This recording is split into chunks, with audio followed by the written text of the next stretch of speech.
Good morning, sports fans. Wake up, these pendejos. Yes, it is April 11th, 2026, and the scorekeeper's voice is gone already. Went to a game last night. The 66ers were at home versus the Ontario Tower Buzzers, or whatever their name is. It's the single A farm team for the Mariners versus a single A farm team for the Dodgers.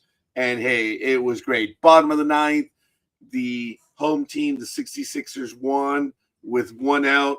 Terribly exciting. It was absolutely phenomenal. My voice is gone, and it was absolutely great. But it is what it is. We'll talk about that one later. Folks, if you ever have a chance to go see minor league baseball, go.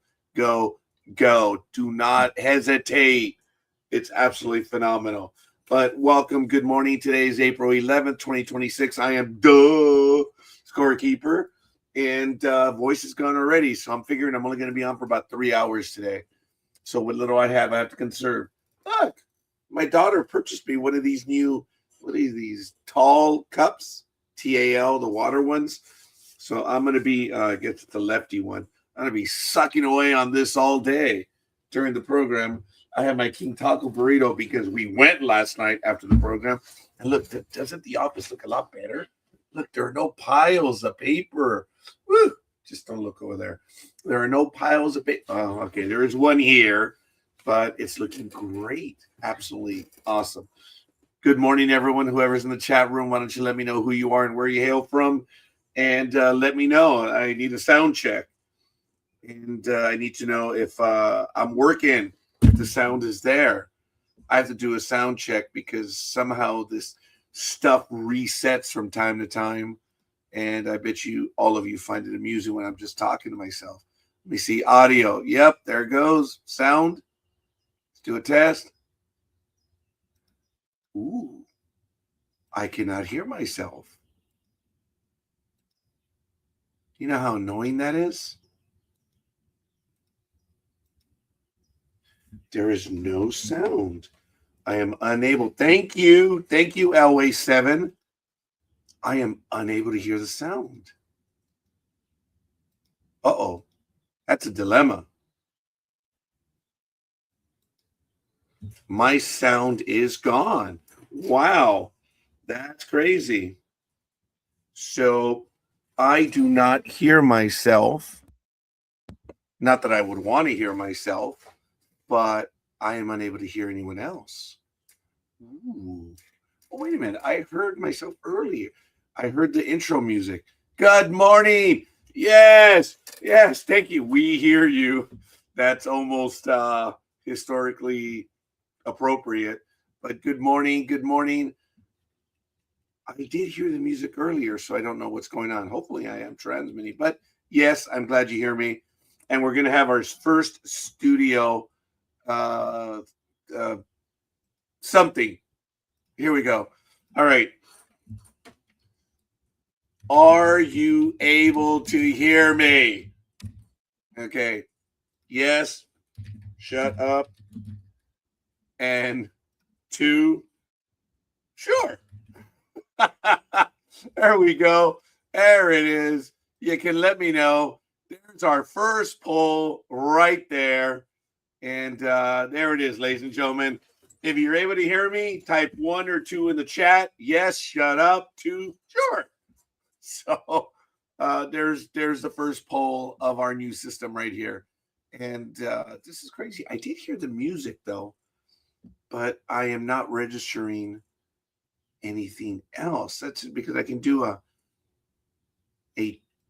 sound thingy, and I do not hear the music. I wonder if that's because I am live right now. No, I should be able to hear it. Anyway, good morning, one and all, and thank you for joining. It is what it is, and it's 56 degrees right now. It's 65 in here, which is kind of interesting, and it's 55 degrees outside, so they actually kind of match. It's going to get to a high of 77, low of 56. There's a 9% chance of rain officially due to weather.com. I don't know what that means. Wind is out of the west, going to the east at 3 miles per hour. Air quality is 18, which is good. I don't know what that means. I know what it means. I'm a geography guy. Pressure is at 29.98 inches and rising. Oh, I'm sorry. Geographically speaking. Visibility is at 9 miles. Sunrise at 6:25. Who saw the splashdown? Thank you, Always 7, for reminding me about it.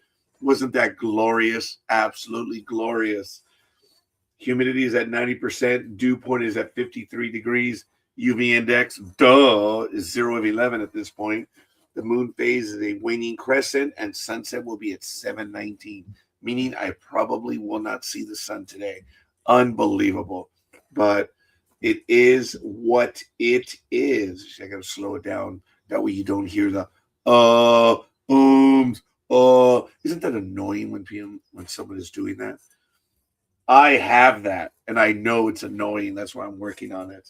So I have my King Taco burrito here, which I'm going to get to in a little bit. I have my business cards. What the hell? It's going to be a horrid weekend. I'm not going to come up for air until Monday, maybe around 7 a.m. and go get breakfast at my favorite restaurant, El Merendero on Gary Avenue. And I am looking forward to that. Tony, you're traveling, aren't you? Are you having your egg whites? Dude. Anyway, in sports history today, believe it or not, back in 1973, Hank Aaron returns to County Stadium as a Milwaukee player after his offseason trade from the Atlanta Braves. The Brewers beat Cleveland Indians 6-2. On this day in 1993, at the 57th U.S. Masters Tournament, Bernhard Langer of Germany wins his second green jacket by 4 strokes. Not one, not two, I should have done like that. Not one, not two, not 3, but 4 strokes. So he won his second green jacket from Chip Beck. He was the guy that was, that lost to him. But anyway, let me see. One more. What the heck? In 2004, at the 68th U.S. Masters Tournament, Phil Mickelson claims his first major title with a birdie. I didn't see that. On the final hole to win by 1 stroke over Ernie Els of South Africa. I remember Ernie Els. Still hum that guy's name for some reason. Ernie Els. Sounds like a commercial. Pete Allen's Dodge, Long Beach Freeway, Firestone exit, Southgate. The place has been closed for like 30 years. Everyone knows that song in Southern California. Pete Allen's Dodge, Jeep and Eagle. Long Beach Freeway, Firestone exit, Southgate. I used to take that exit from time to time when I would go home. I'd go west. And then when I was working in the area, I would go, west. And then I would go east to cross the 710 freeway to get to Garfield and go south. I used to work on the corner of Garfield and Gardendale. That was one of my last workplace assignments right there. You can see it on Google Maps. That was the county yard that I worked at. And if you look at some of the poll images from the past, you can see my car in the parking lot. Yeah. I actually had my own parking stall. I made it. Became mine. Yeah. It was right there. It wasn't a parking stall. But I was the old man. I didn't care. Yeah, I think the next poll is, should Scorekeeper get rid of his beard? Since none of you wanted to go ahead and type in the chat room, you little rats. Thank you, Mies Mongolian. Not my Mongoloids, but me Mongolios. I forget. It's a pejorative phrase in Spanish. And I'm going to keep using it. I'm going to have to put it up on my board here so I remember. But the Wake Up Mis Pendejos line is from the movie where that kid, among other kids, they're taught to play video games so that they're quicker, faster. Ender's Game. And one of the kids who's a leader at the training site, wake up, mis pendejos. I love that line. I just love it. So, but anyway, we're going to continue. Round 6 in the Telstra Premiership. Round 6, Bulldogs 32-16 over the Panthers. Sea Eagles 28-18 over the Dragoons. The Cowboys, oh, forget it. Sorry, I lost myself for a moment. The Cowboys 35, the Broncos 31. Wow, there you go. Anime Girl versus Alloy 7. Raiders, not the Raiders won. Look at that. 36-34 over the Rabbitohs. The Rabbitohs. They're the Rabbits, man. The Rabbitohs. Whatever. Roosters 34, Sharks 22. That was earlier today. Ooh, I got a notification on Chrome. Don't care. Anyway, the Warriors 38, the Storms 14 earlier today, and later today at 9 p.m. Pacific time, Eels versus Titans. I should get some tickets just to stimulate the economy. And the West's Tigers visit the Knights. And we already got our first bit of love. Good morning, Gridiron Girl. Thank you, Sonia Robles. I appreciate that. And as we go around the horn, the Aramco Championship, April 2nd to the 5th, that was last week. So there's, I guess, nothing going on in women's golf this weekend. Let's check out the Masters. Oh, that's right. It's the Masters. Duh, scorekeeper. August 9, Augusta, April 9th to the 12th. It's going on right now. Oh, good morning. Thank you. But there's a poll, folks. Do you not see the poll? Please, there it is. The poll is there. Let's see if I can move it now. I was talking about the poll because I certainly can't move it. It's under widgets. There it is. Are you able to hear me? There it is. So I moved it over to the right. Maybe I should move it up to the left. Nah.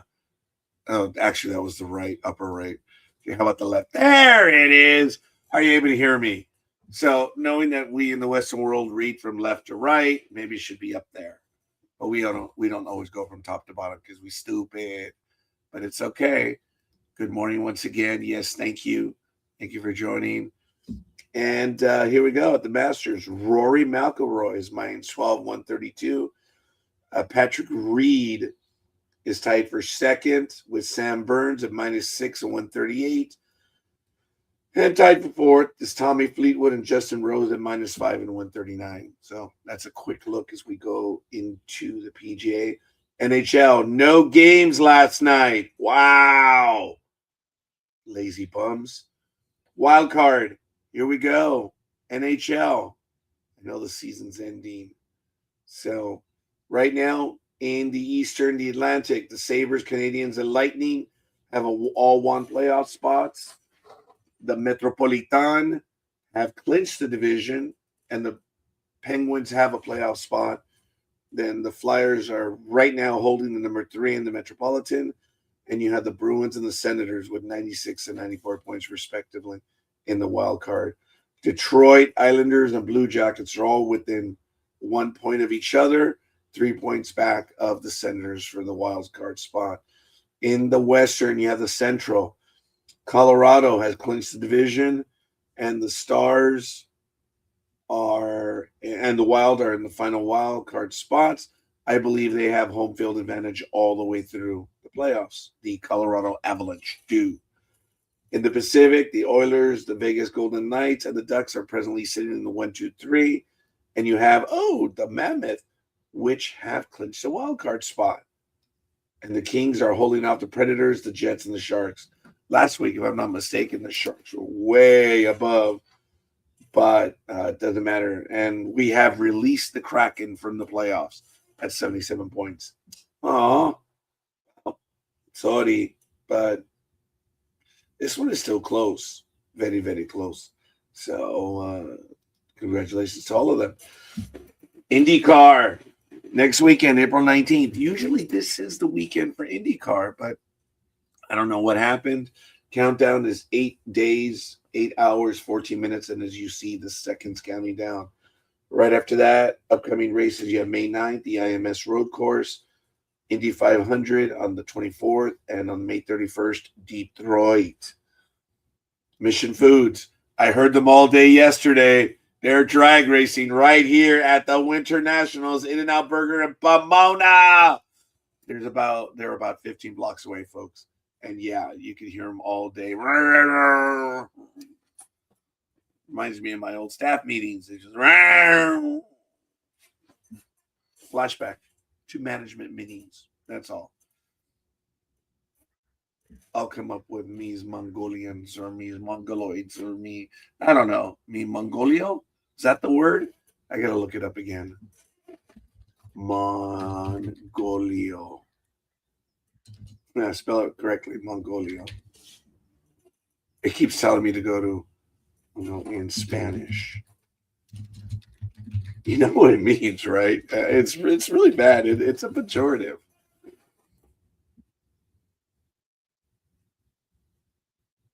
It's telling me Mongolia. So I'm gonna have to look it up again. The word.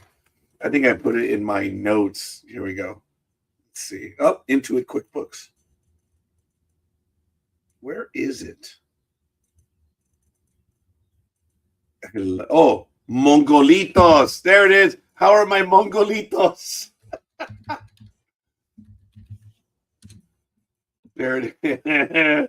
Yeah, I'm not going to repeat this one on air because way too many people are going to be offended. But to the Spanish people in my universe, it was you know what this is? It's arthritis. Actually, I don't have arthritis, but whatever. So Winter Nationals, April 9th to the 12th. You have the 4 wide nats in Charlotte, North Carolina, April 23rd to the 26th. The Southern Nationals, May 1st to the 13th in Maine. Just kidding. In South Georgia. And May 14th to the 17th, you have the Route 66 Nationals in Chicago, Illinois. Because that's where Route 66 ends. It starts here in Santa Monica and it ends in Chicago. And there's this little plaque on a street pole in Chicago that says end Route 66. When I was in Jacksonville, this was a big deal for me. Gmo didn't care.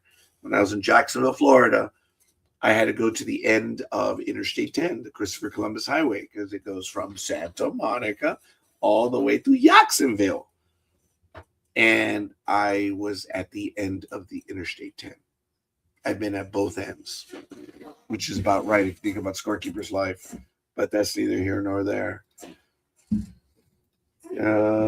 Formula One, baby. Let's take a look at the schedule. Upcoming, we have Miami because we skipped several events due to some things going on in the Middle East right now.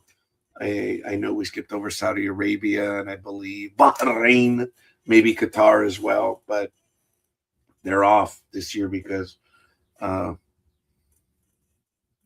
lot of people are arguing. And as an old man, my thing is just stop it. Stop it, folks. But that's okay. I'm not a peacenik by any means whatsoever. But I value life, folks. I do. I'm ignorant. I value life. Miami, May 1st through the 3rd. Canada, May 22nd to the 24th. And Monaco is round 6, June 5th to the 7th.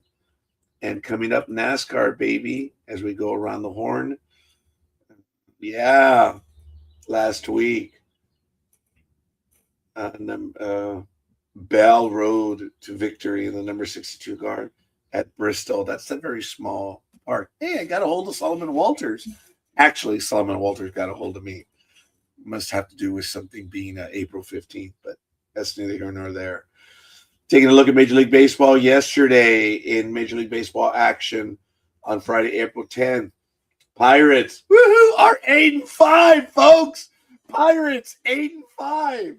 Wow. Montgomery over Thielbar. Santana picked up the first save 2-0.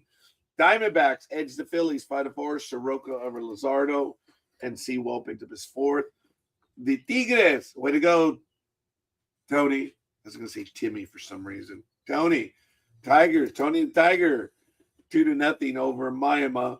Montero over Paddock. I'm glad someone can win because the Yankees, I think, only took 2 of 3 against them. That was embarrassing.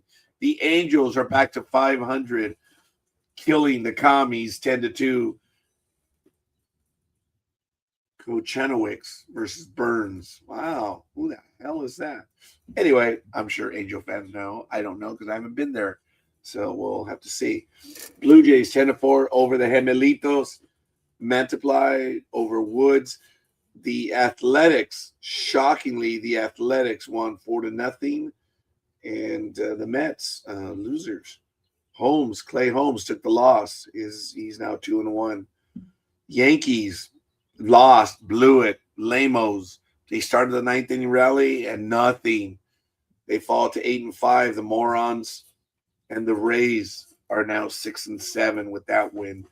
Luis Gil. That's Gil. Gil is in Spanish. In English, it's Gil. But whatever. Luis Gil. Folks, I'm sorry. I endeavor to speak English. And you know what? I'm tired. I need a little bit of water. I'm showing off the new cup that my daughter purchased for me.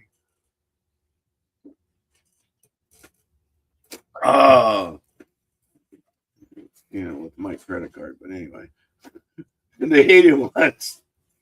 I'm a jerk. Hated one, 6-3, and was purchased for me. The Orioles lost to the hated one, 6-3. Roop over Baz. And as we go on further, the Atlanta Braves improved to 9-5 over the 8-6 Guardians, 11-5. Kidley over Chicuni.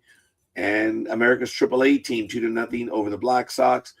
Bubic over Martin. Urseg picked up his fourth.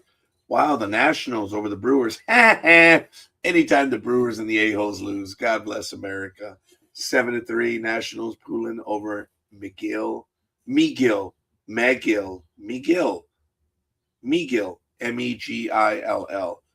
It's probably meal. The guy probably pronounced it meal. It's McGill. Ugh. Cardinals 3-2 over the other hated ones. May over Kelly. O'Brien picked up his fourth save as well. Padres improved to 8-6, 5-2 over the Rockies. And the Mariners 9-6 over the A-holes. And the A-holes are 6-8. God bless America. The A-holes are 6-8. The Pirates are 8-5. Man, if they could resolve everything that's going on in the world, life would be grand. And in the final game, the Dodgers improved to 10-3. I believe they are the best record in baseball. And they beat them 8-7. So good morning. And I thank you. We have our first official vote here. We're at 100%. Look at that. So thank you. Thank you. I appreciate you see that in the chat. So as we do during baseball season, we traditionally also go over the standings. Folks, it's going to be a 3-hour program today. My fellow scorekeepers.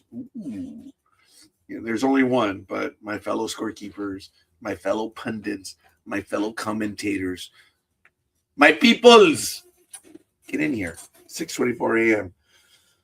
in the American League East or least, knowing that there's only one winning team.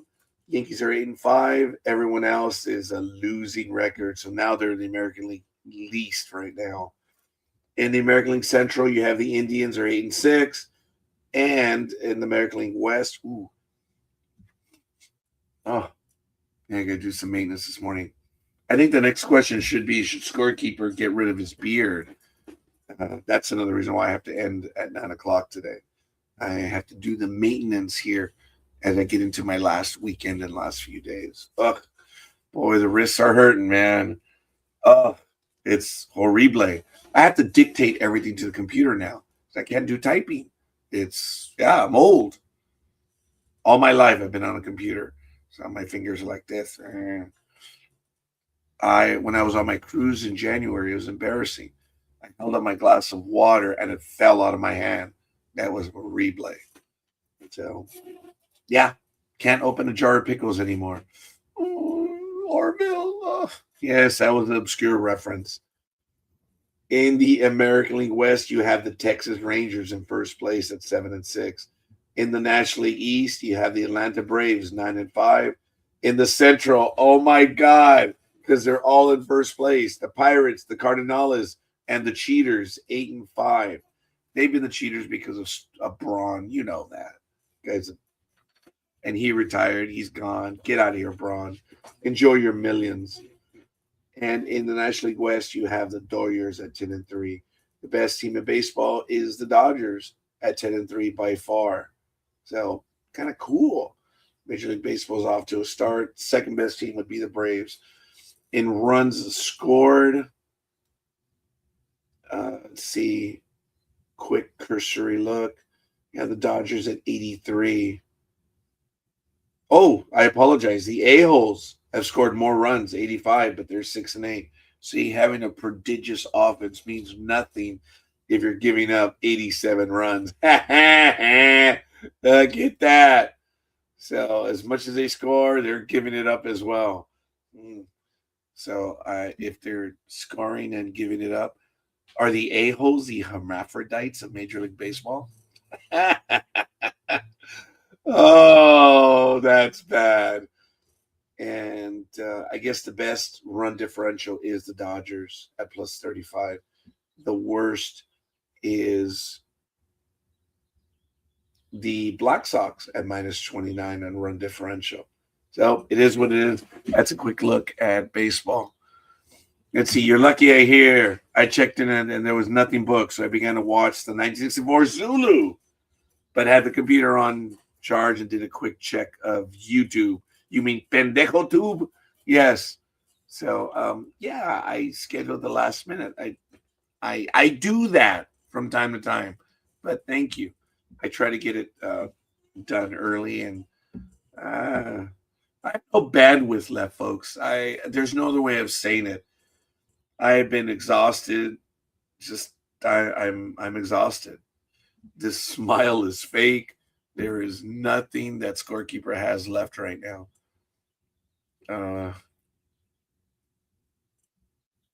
There's nothing left. That's why this program is not going to go more than 3 hours. But hey, it is what it is. So it's all good. I know we talked about the Raiders succession plan last week. I actually had a lot of stories, but I didn't book them this week. Book them, Dano. Yeah, you should do that to me out of stupidity. But whatever. Hey, look. Are any of the cats in here? Look. There are purple folders. There's our purple. Hold on. There's our purple paper. And then we have the manila folders. I can't get there. Wait. Okay. Isn't that sad? All right, hold on. There we go. There we go. And there we go. And that's one of my newest printers. And look, there's another printer right here. Look at that one. You know why I have that one? Because it was on sale. I know. It's embarrassing. It was at Costco. It's normally $500. It's $349. It's on sale. Got to get it. So it's now become my personal printer, even though I have my brother printer, which broke. I have to share it with the world. I've had this bad boy for 11 years, but this thing broke. And Gmo did an executive repair. She got it done for $10. I was going to buy another printer or tray just to replace it because this printer works. I've had it for 10 years. It's a brother, and it works. Just absolutely works. There's no other way I can say it. Over my career of 39 years, the first 4 or 5 years, I still did income tax preparation by hand. And I would have to go to a Thrifties. I remember one year I would go to Thrifties to go and make the copies. And my parents knew that I had something and it broke down. I'd forgotten about that one. In 1988, there was this heavy printer that I had with a handle. I'd forgotten about that one. So I've had 5 printers. That one cost me like $600. And I started tax season, and oh man, it broke. The fuser went out. And back then, $600 in 1988, man, I was earning $335 an hour. That was a lot of quan. And I was a month in the season, and my parents saw that I didn't complain. I didn't do anything. They took me to Office Depot, and I purchased the copier that I had for it was a copier because I needed the copier. And I had that one for about 15 years. After that one, I also had an HP LaserJet, which I purchased in 2000 for $299. Again, that was a lot of money back then. And it died in 2018. So those are the 3 printers I had. The copier died about 2011, 2012. And then I forget my Epson stylus, my 800. Wow. So that's 1, 2, 3, 4. Wait, hold on. 1. Okay. The fuser, these Epson stylus, because they're copiers. Copiers are different from printers. Remember that. So I had that. It was awesome, man. That thing, it was heavy though. But I was able to make copies. And I had the other copier. And I think I've only really had 2 copiers, pure copiers. And then I had the Epson stylus, the HP LaserJet, and I had one that lasted me nothing. It was worthless. It was an Epson 6-in-1. I don't even know what the 6 was. And then I picked up the brother. So I've had like 5 printers, 2 copiers, but these are like combo machines. They copy, fax, print, everything. Anyway, I have had in my life 2 pure copiers and scanner printers. I've had 2, and just straight printers 5. Yeah, in 39 years. I haven't had that many, and they've all been great. So I take care of my machines. What can I say? I should be taking care of myself. I've noticed some things. Scorekeeper is a little concerned due to his health, and I've got to fix stuff. Coffee is off the. I'm dumping. I'm going to go back to coffee later, but I've had too much of it. So soda is off the menu. Absolutely. That's why I'm having water. And yeah, I've detected some things in my advanced stage that I have to work on. And, likey. So let's see if we have a joke for you guys. I know I've told so many, but they're all kind of lame. That's what I do. And I have this website that I go, you see, look, see, oh my God, you see that squirrel? As I was looking down on screen, I saw this. That's when I know it's time that I have to get rid of the beard. So when that little thing is protruding, it's got to go. So later on today, the beard's going to go. So it's done. It is done. What do you call fake spaghetti? An impasta. At least I said it correctly. Why don't basketball players go broke? Because they always make net profit. Oh, that was lame. That wasn't even funny. I asked a football player if he could teach me how to kick a ball. He said, I'm sorry, I'm a professional. I can't lower my standards. Ooh, that might have been a soccer joke. I finally got my trainer's attention by eating a whole pizza. It was cheesy, but worth it. Yeah, it's called getting old. Things break and wear out. I missed that day. Like I missed the day of the fastball when God was blessing the arms. I missed out on that day. I did not get blessed with fast speed. I think I went to the Star Trek fan club meeting as opposed to the fastball one. I don't know why. I guess I had my priorities straight back then. I'm wearing a baseball uniform, yet I am called a sports aficionado if I wear a uniform.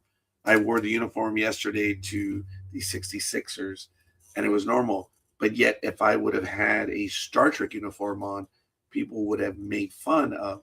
And yet, if you study, psychology, the gang, and I know I'm going to butcher it, but to make it easy for mis Mongolios, it is the gang mentality. You identify with someone or something, and it is part of humanity's always wanting to be, because we're social animals.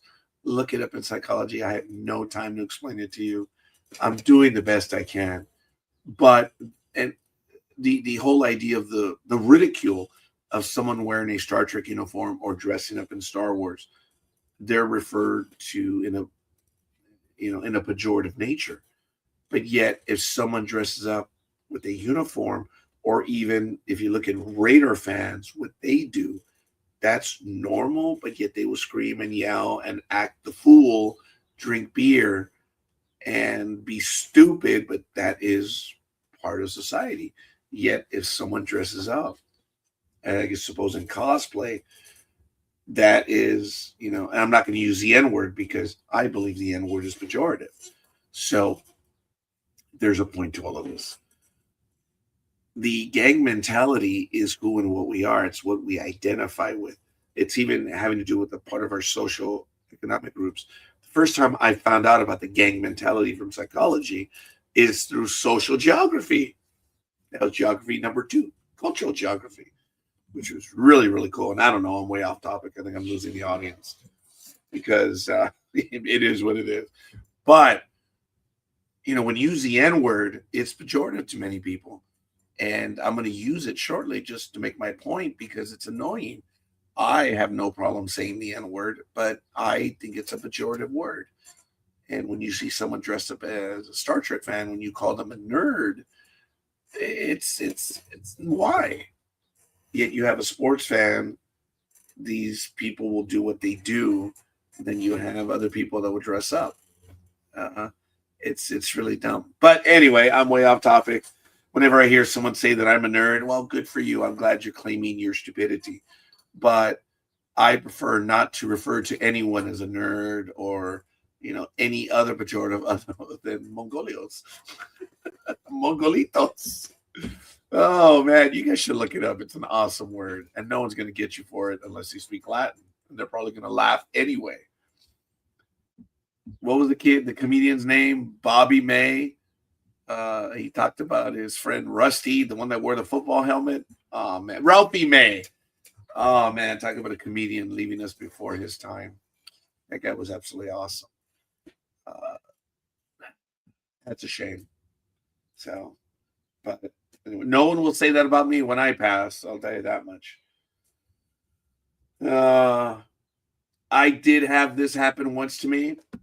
I couldn't figure out why the baseball kept getting larger. And then it hit me.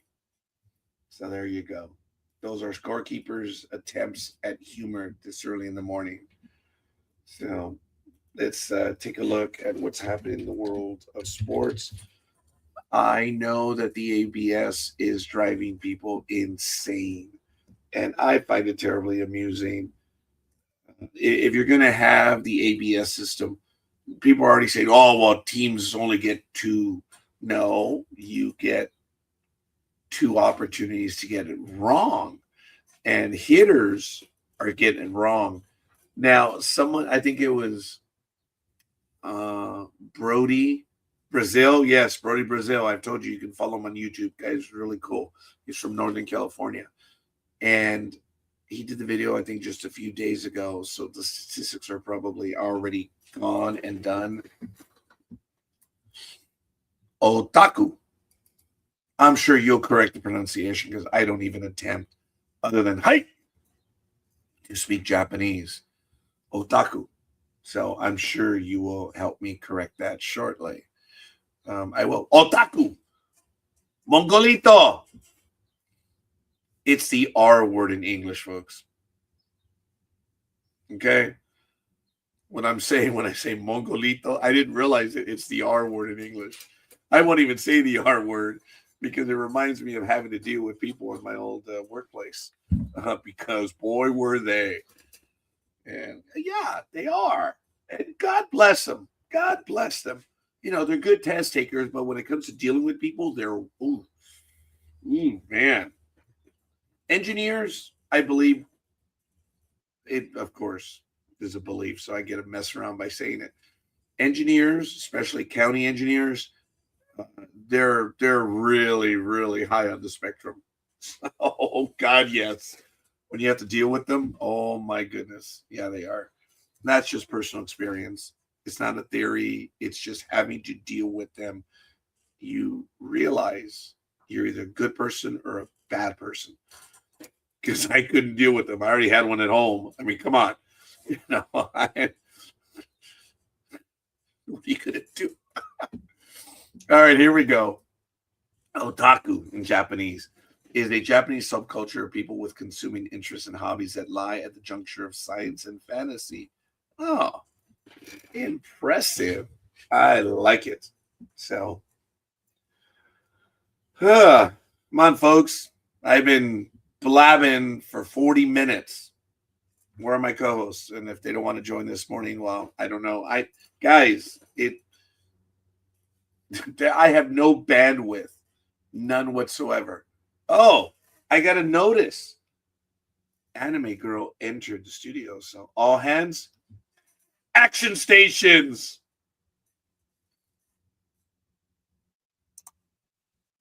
I hear you. No, you don't. Typing away. You don't hear me because I wasn't talking.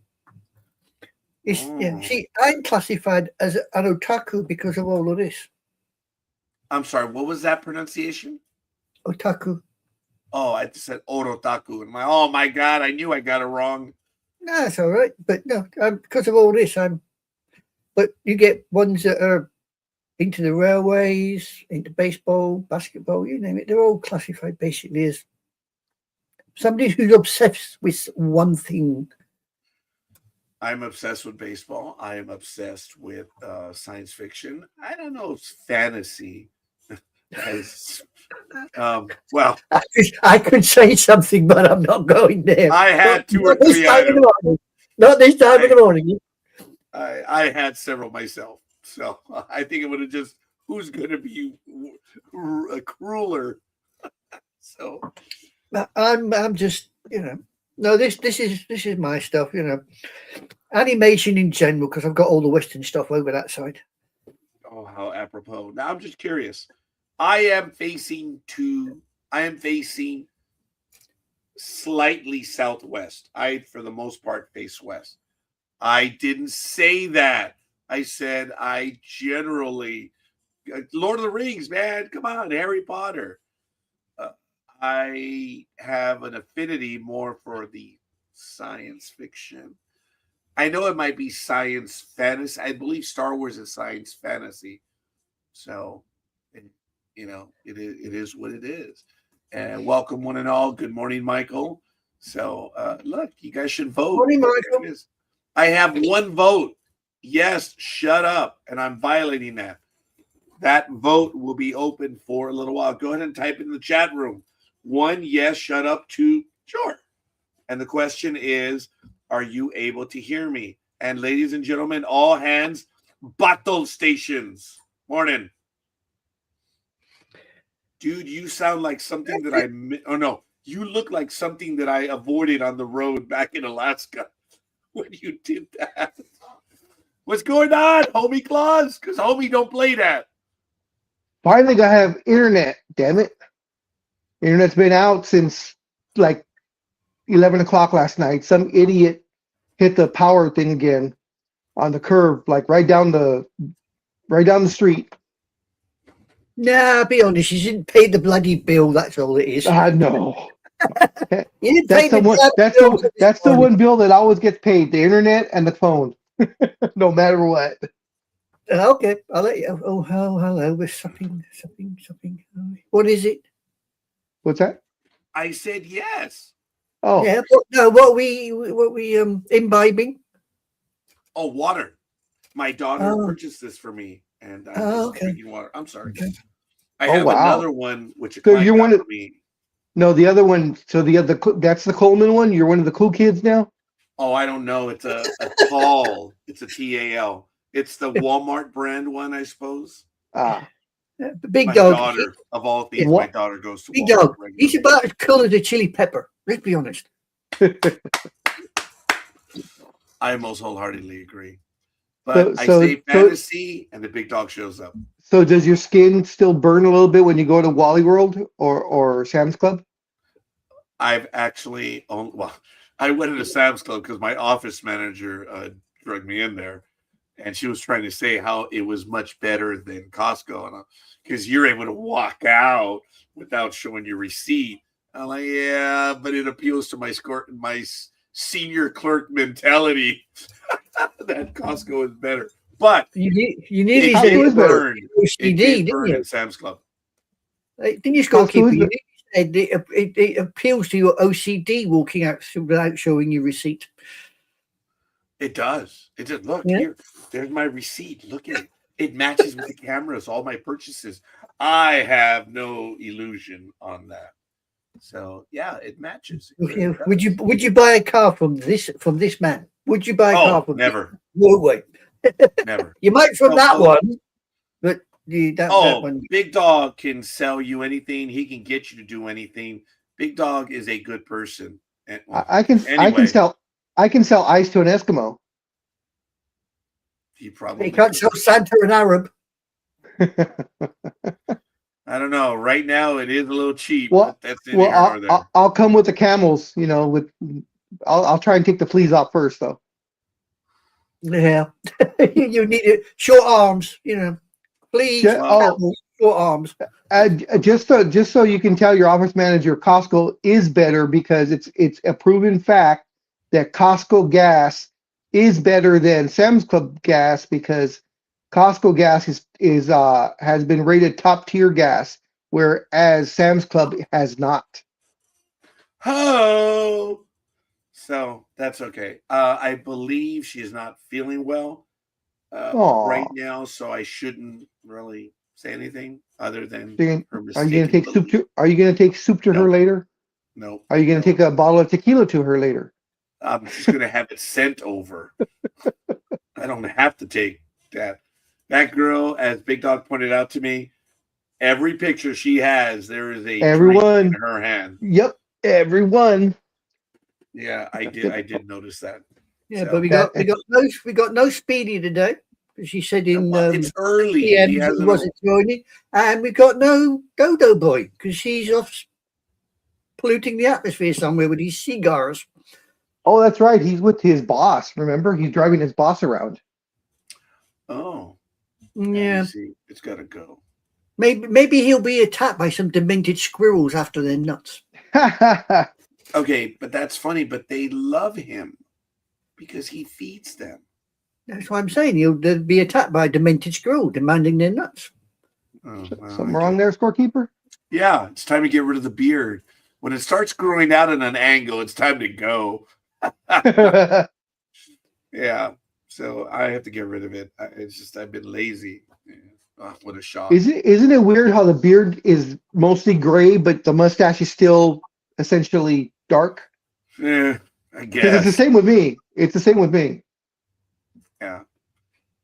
So I do. I just have to get rid of it. But yeah. So how are your Lakers doing, homie Claus? They're doing very well. They have secured the number 4 spot, so they have home court advantage in the first round. Tomorrow, everyone is off today. Every single team played yesterday, so Houston lost. So that's how the Lakers secured number 4. They're only 1 game back behind Denver.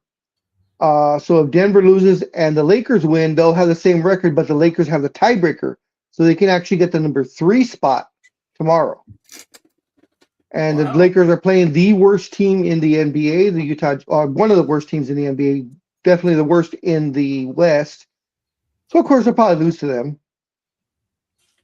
Yeah. Now, as you know, the number 1 scorer and the number 2 scorer are both out for the Lakers, probably the entire first round, because of Luka.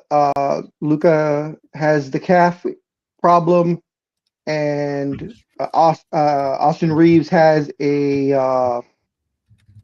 what is it? Essentially, it's like a bruised rib or a pulled muscle in that area. So he's out. Also, he's trying to get back. The funny thing is, I think Luka's trying some experimental stuff to try and get him back sooner, because he got permission from the Lakers and the Lakers staff to fly back to Europe and use some of their things that they have available to them that are not available here in the U.S. to help speed up his recovery. So they might be doing the blood platelet infusion type thing, the thing that Kobe did a few years back. All right, fair enough, folks. I do apologize. I'm trying to get my act together on this. And there it is. Will the Lakers win round 1 of the 2026 playoffs? Sure, Depends. or I should have put hells no. But what do you think? Vote in the chat room, please, and let us know. I guess I'm going to vote. Depends on who they're playing. There it 'Cause is. all we have is LeBron. I just voted for you, big dog. I said sure. Okay. You should vote in the chat room. Anime girl? Sure. Will the What? Lakers win round 1 of the 2026 playoffs? I know that you have a vague idea, but I'm soliciting your. Oh, hell no! Hey, we got 2 votes. Oh wait, no, we have. Oh. When I vote, there's like 5 votes. 1, 2, 3, 4, 5, 6. Oh, there's 6 votes because of everyone that I should not have done it that way. That's why I didn't use the chat. I went on YouTube just to wind up Big Dog. I put down there. Hell no, just to wind him up. You know? I'm already. If they lose, the Lakers have the built-in excuse already. You know, no Luka, no Austin Reeves. So. Yeah. Good morning, Tony. Thank you for the love. Why don't you put a vote in, please, Tony? And Michael, if you're still here. What's up, Senor Kanaka? Yeah, I apologize, folks. I have a little bit of an itch right there. So we're learning how to do the polls right here. Sound kind of cool. And I was listening to Big Dog, you see, and I've got the NBA standings. I'm looking at the Eastern Conference, Central, Southeast, Western, Pacific. It's where's the bloody Lakers? I didn't realize bloody top of the Pacific, isn't it? What a That's numpty. right. What a freaking numpty. I'm thinking, Sure enough. Yeah, sure enough. As Keeper likes to say. Hmm. Actually, it's you get a better look if you look at it not by division but by conference. If you can pick that. Yeah, I've got Eastern, Western. Yeah. Yeah, that shows the better of the playoff, the way the playoffs will line up. Okay, I'll let you up.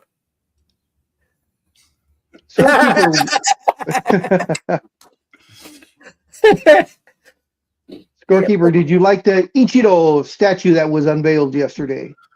I thought it was absolutely phenomenal, but when it comes to breaking hearts, I guess the Mariners are real good at this, right, Big Dog? Why don't you enlighten us on that? Oh, I just saw the highlight of it yesterday. I don't know what happened. I know it was unveiled yesterday. Broken. Oh, you got to be kidding! Oh, wow. I thought that's why you were doing this. I mean, no, because I saw it. I didn't notice that. The bat is broken, folks.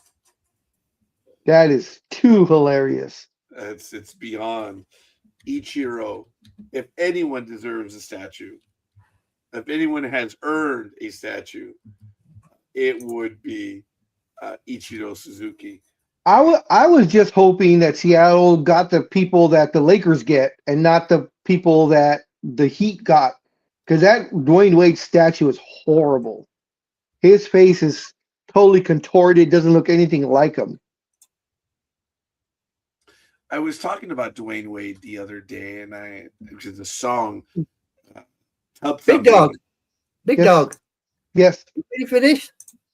For sure. No, go ahead. There you go. Tom broke the bat. That is too funny. Just thought I went looking for it just for you. There you go. Wow. All that money they spent and the bat is broken. Yep. And They're probably going to try. Here is the video. Check it out. The sculptor is probably going to blame the curtain. Yeah. Yes, look. Oh yeah, right there. I just saw it. There you go. Yep. There it is. So it was a curtain. I was just kidding about that. It was a curtain. Yeah. But at the same time, there it is, right there. Yep. But at the same time, if a curtain that does not weigh much. Yep. Yeah, look. There's the bat. And on right. All right. 5, 4, 3, 2, 1. Right there. There you go.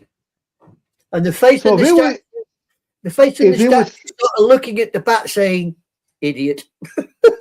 Yeah, if the sculptor made it that fragile, I mean, it should have been that should have been a solid piece right there. What is it made out of? Bronze, probably some sort of base metal, and then they bronze the outside of it. I was That's going to say, it embarrassing. can't be bronze, because bronze is a lot more solid than that. Well, no, what it is, it's a certain metal base, probably pewter or something, and then they bronze the outside of it. So it's just like a coating of bronze. Ah, okay. I'll let you off. He genuinely is a global superstar, and to have Yeah. that happen, He looks good. he could still play baseball today. I'm pretty sure he can. How old is he, Raj? Late 40s? Oh, I think he's in his late 40s right now. Yeah. Yeah. So that was, that was crazy. Who's the other person in the background? Ricky Henderson? Oh, no. I believe that's Edgar Martinez. Oh, really? Yeah. Yeah. I've actually stood out there. That's right outside the stadium. It's kind of cool. Stadium is really neat. It's cool. My daughter and I were talking about when we went to the game yesterday that she misses Seattle because it was cold all of a sudden. All I did was take my jersey and I regretted it. She at least had her pullover, which was good. But by the way, yeah, the Mariners have updated their giveaway. yes, that is a joke. Yes. So there you go. They've updated the giveaway for the statue. Hilarious. It is sad. Absolutely sad that would happen. So did you see So did you see the Angels, the 66ers, the Barn Buzzards, or the Quakes? I saw the Mariners 66ers because that's who they are now.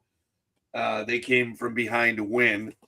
They were losing 5-3 going to the bottom of the ninth, and they won 6-5 going away. Who'd they play? The Ontario Tower Buzzers. Oh, wow. Yeah. But the Tower Buzzers have been having their way with the 66ers all series. I think the first four, they won Monday night or Tuesday night, opening day. I was there, and they got their clocks cleaned. Wednesday, I think they lost. Thursday, they lost. And now they won yesterday, which was really cool. My daughter and I in the eighth inning were like daring each other. Okay, who's going to be the first one to call it? Because it got cold, which was shocking. And we stayed in there. And there was one out in the bottom of the ninth, but my daughter and I, we do not leave. And it was a big hit, and the feeling was there. And sure enough, a few batters later, it ended in style. The Inland Empire 66ers took out the Ontario Tower Buzzers. And there were more Tower Buzzer fans in the crowd, which was interesting. Because when we won, there were fewer people standing up, and there were more Dodger fans seated. That was hilarious. Look, I'm a Dodger, I'm an Angel, but it's a lot more fun to be the opposition here in Southern California. And when the home team wins against a Dodger team, it's just funny to see their faces. They're so, what is the word there?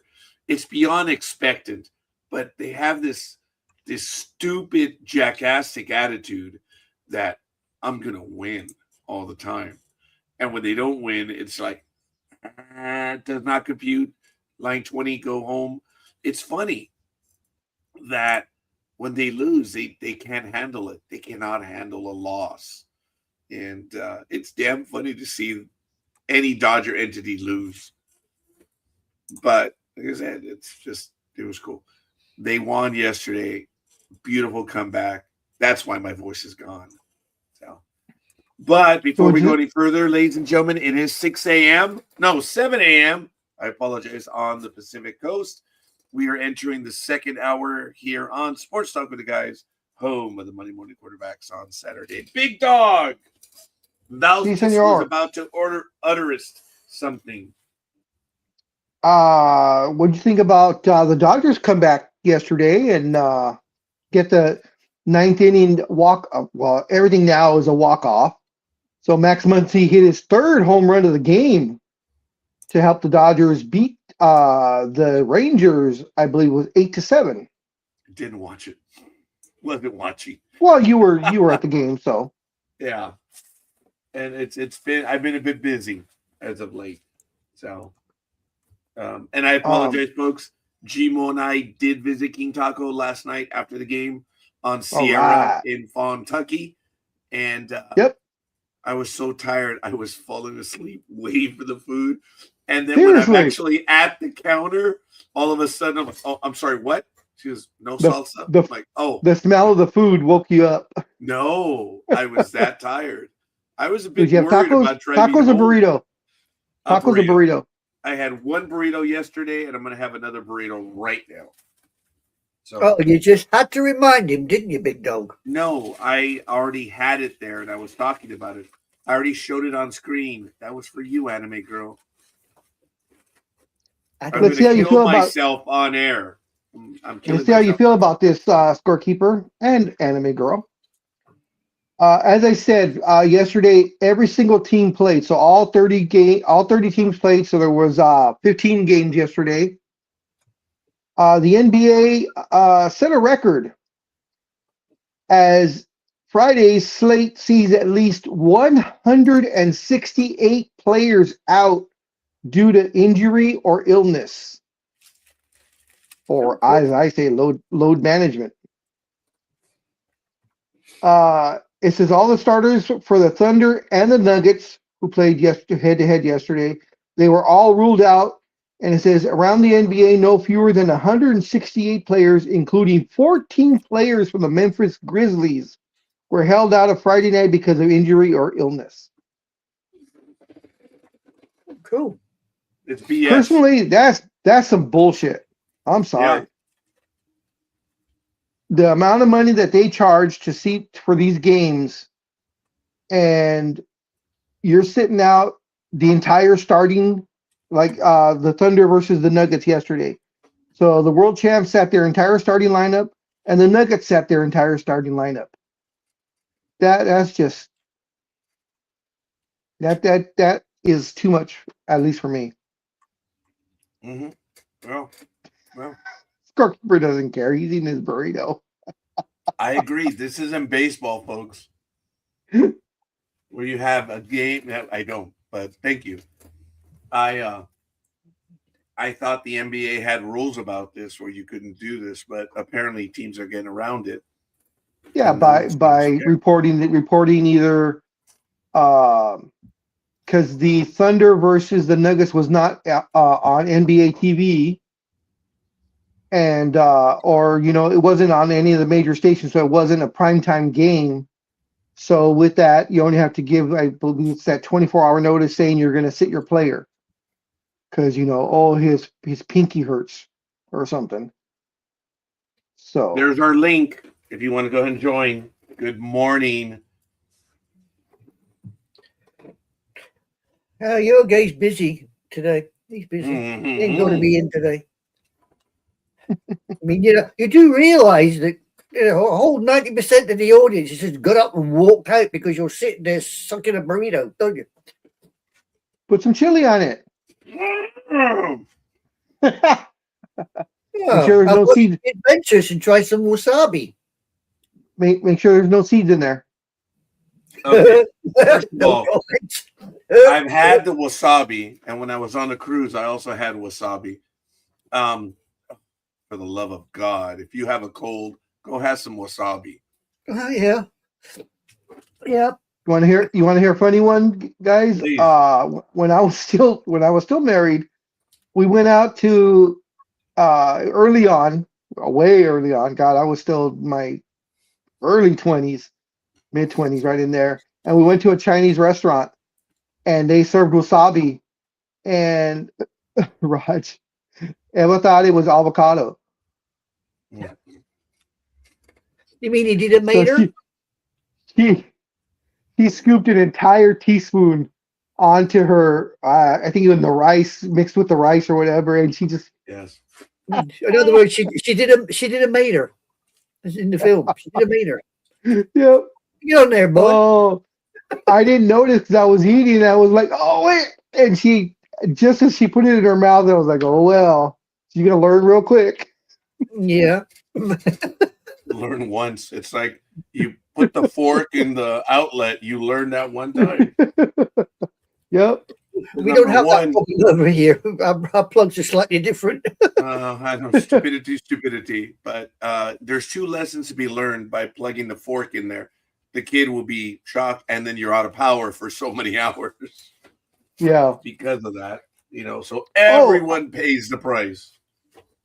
Before I came on, did you guys congratulate the women's UCLA basketball team for winning the NCAA tournament? Their first NCAA title since the inception of the women's NCAA. No, didn't realize it was it happened to be.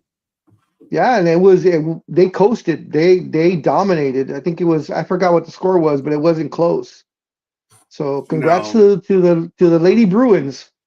Yes, congratulations to them because job well done. Must be honest, as I said to scorekeeper, I checked about 1:30 and there was nothing booked. So I'd settled my backside down in front of the TV to watch the 1964 film Zulu. Okay. They were at the bit where the girls were dancing with the guys. Mm. And suddenly I sort of looked over and I thought, bugger, that computer's still plugged in. It was on charge. So I hit the button and YouTube came up and I thought, hang on, that says Sports Talk is live. It's got to be wrong. Plugged it in and there was our little friend there chirping merrily away. So I thought, well, okay. He obviously decided to go late with the booking. So I joined in. So UCLA beat South Carolina 79-51. Jorge, I hope everything is well. You're on doctor's rest. Thanks, but wow, sorry, buddy. Oh wow, he was sicker than we thought then from last week. Because remember, he was sick last week.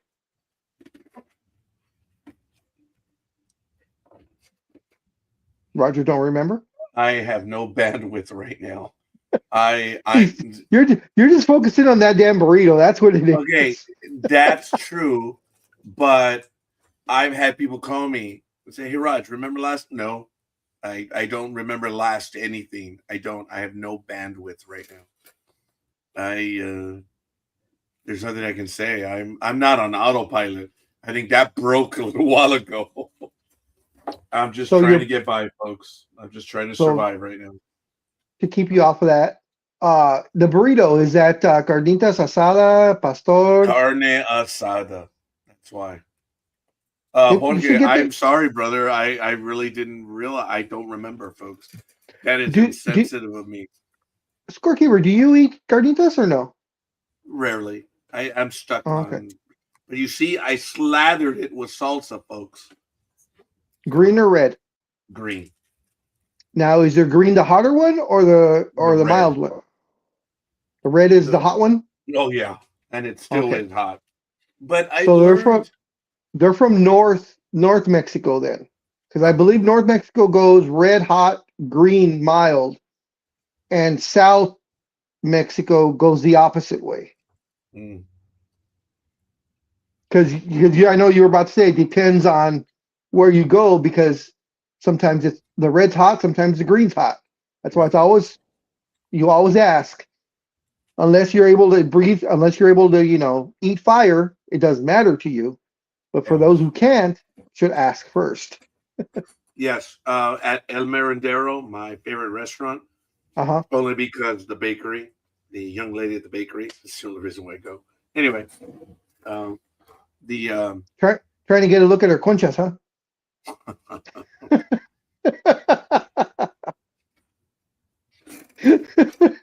That's funny. Good sweet bread. That was funny. I don't know what I was going to say because I have no bandwidth. You were talking about the chili. Oh shit! Okay, it's hot there. The green one is the hot one, and the red Okay. one is the tasty one. And at Margarita's, the restaurant that's down the street, I sit up, but I was spatially thinking of El Merendero. Theirs is, I believe, the red one is the hot one. No, wait, the red is mild right there. So they also must be from the north, I guess, or it's the south. But folks, it almost I understand what Big Dog said, but I think it's just damn arbitrary. Just however, Yeah. in Mexico they know of that, but I would say that the north is, as Big Dog said. So it's one of those things. I'm going to lay off my burrito for a moment because I think I'm full, and I'm going to finish it off before the program is over. So Can't believe I you're drinking water. apologize, Jorge. I'm sorry. I can't believe you're drinking water. I'm drinking a lot more water. And my kidneys Good. are telling me That's you're good. about That's to good die. for you. That's good that you're drinking water. I have all of the alert things for kidneys in distress. So the soda is definitely gone.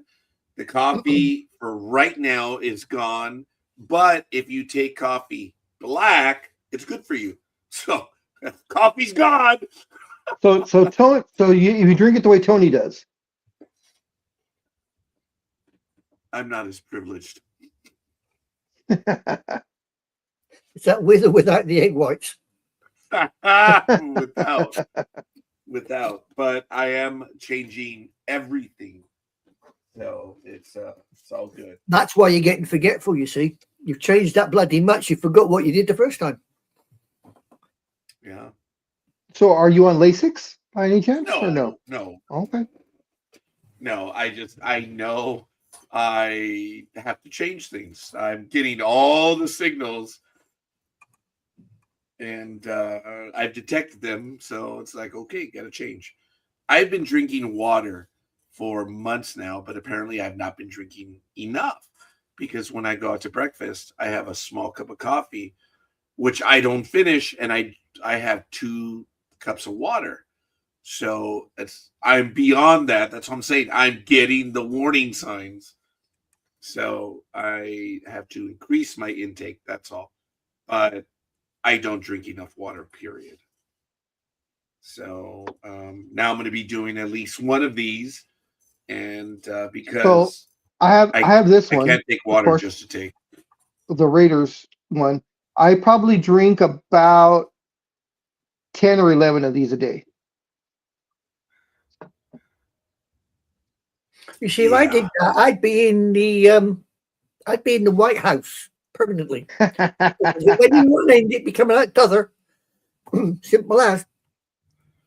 I know I go more often, and being a little older, it's funny how you can drive for hours and allegedly hold it, and then you could be at your desk all of a sudden and like, oh damn, and it's a question whether you're going to make it or not. It's funny how that works, and it's distressing. So I understand that. I have learned the hard way, pardon the pun, that when you get that inkling, get the F out of my way. I've been in mid-conversation, take that however you want, and take it off. Says, I got to go. That's it. So it's fun getting older. Like you. No, it's not. You suffer from what they call you suffer from what they call soggy farts, and they are really not good for you. Would you please enlighten us what soggy farts are? Oh, that is funny. It's I had not heard that one. You know, you have gas and you want to fart, and you think, yeah, not a problem, and you have that little poof, and you think, oh no, I followed through. It's a soggy fart. So that's what it is. Oh, that's why they said once you get, they say the saying is once you get past 40, you cannot trust a fart anymore. No, definitely you cannot. You call them? Did you say sloppy or soggy farts? Soggy. Soggy. S-O-G-G-Y. Soggy. Over here, it's sloppy or wet farts occur when liquid and other stuff gets mixed in along with the gas, which is funny. And it's also referred to as sharding, Yeah, I've heard that one. Thank God I have yet to have one of those, and I'm not looking forward to it. So, wow. Okay, Jorge says, wow, me to coffee and soda. Doctor told me my kidneys. I guess his age. Dude, that is serious. Okay, Yeah, that's way bad. I am so, yeah, that. But you know what? They discovered it, brother. They can fix that. So, I have not. Okay, like anyone gives a rat's ass, but when you do what you do, and there's a lot of bubbles, it's like, ooh, that's protein getting out, because that should be going into the blood. That's sign number one. And then you have the lower back pain when you wake up. That's the inflamed one. And then the other one is how the color will not change. So I've been drinking so much water, and it took forever to change the color. So I know I'm improving, but I still have to take some bromelain. I have to clean out the kidneys. I am at that point where I can still do the triage, and I'm doing it. So I have to take more. Folks, cranberry, it works, but understand that it's not the end all. And but cranberry juice does work, but again, it's not enough. There's a lot. I've got to be honest and say I lost one of my kidneys 10 years ago, and I knew absolutely nothing about it. Yeah. And you're still looking for it? Yeah. I asked the NHS what they'd done with it, and it came down to the fact that they reckon that when I had an operation over 20 years ago, they reckon something somewhere wasn't done right, and there was something. They might have nicked your kidney or something. Well, no, there was something circulating, and it hit the kidney and blocked the kidney. Okay. And it just. So I said, "Well, what are you going to do?" And he says, "Nothing." And I went, "What do you mean nothing?" He says, "It's in a sterile place, and as long as nobody pokes it, prods it, or takes it out, it'll behave. Leave it there." Well, I'm still walking around with the damn thing, but it don't work no more. I got one. I've never heard of that. Wow. Speaking of kidney issues, I do apologize. What the hell? He was stuffing his face and ignoring me in the batter's. Yeah, I apologize. No, boy. What the hell are you doing there? Scorekeeper, don't worry. You don't hold the record for waiting. That is held by General America. I think he waited like 37 minutes or something. No, it was like 18 minutes. But thank you, Big Dog. It's great how the story doubles. What I want to know is what's he doing here? You're supposed to be somewhere else, aren't you? No, I thought you were going to be taking your boss touring with him or something. I'm flying out Thursday morning to New Orleans. Today I do got to meet. That's right. Yeah, today I do got to meet my boss whenever he gives me a call. But to pick up some cigars, I got an event tomorrow for the Masters. So, ooh, I gotta work. Yeah. Ooh. Do you get to go to the Masters? No, but I that'd gotta be go cool. to a cigar bar where they're having a big cigar event for it. So to watch the Masters, hey, dude, that's so cool. But golf's, me, it's my least favorite sport, so I won't be watching. Yeah, but to say that you were like there, that would be something though. That's like a bucket list type of place to go to. I want to watch Happy Gilmore play, but that's more my style. It'd be cool. What you should pitch your boss is see if they can maybe have like a winner's cigar. So when they win the Masters, they get the green jacket, and then like I could see you walking up in a suit and handing them, the Cuban cigar or something. That's a good idea. I don't think McElroy smokes cigars. Yeah, seriously. Do something, for the winner. Each person has like a golfer or something, or I don't know. Figure something out. Yeah, that's a good idea. Yeah. I don't think McElroy's not into cigars. Not really. Well, no, but I mean, it's just a gesture, though. Because it's a branding, so that'd be more money for. I mean, to be honest, for the Masters. If it's Irish whiskey, he'll probably rip your hand off and beat you over the head with a soggy end. But But doesn't one smoke a cigar when they win? That's what I'm saying. He's not into it. Yeah, same to you. Hey, how'd you guys like that Tiger video that I sent about him coming into the Masters? Oh, damn it. I knew Tony would love it. That was great. That was great. I mean, I was so busy yesterday, I couldn't answer back or nothing, but I was like, oh man, I've seen it. It was hilarious. Yeah, that was great. Fed the squirrels this morning yet? Oh, yes. I was out. Actually, yeah. They were in the front yard instead of the back today, and I had 6 of them out there. I'm like, I don't know. Oh, I see. They were forming a picket line, were they? Yeah, they were just more and more were coming out of everybody's lawns. They're spreading the word. Right. Usually I feed them in the back, but word got out to the front. So I looked in the back when I got up. Okay, there's no squirrels in the back. So I happened to look in the front. There was one, and then I go out there, and then So Oh, you know what it is? As soon as you opened that front door, a little message went up. It's here.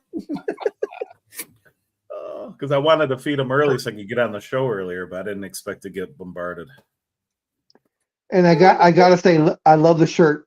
One of the Yes. I love Phantasm. Yes. When I was a kid, that movie scared the shit out of me. That old man where he's a boy. Oh, yep. Loved it.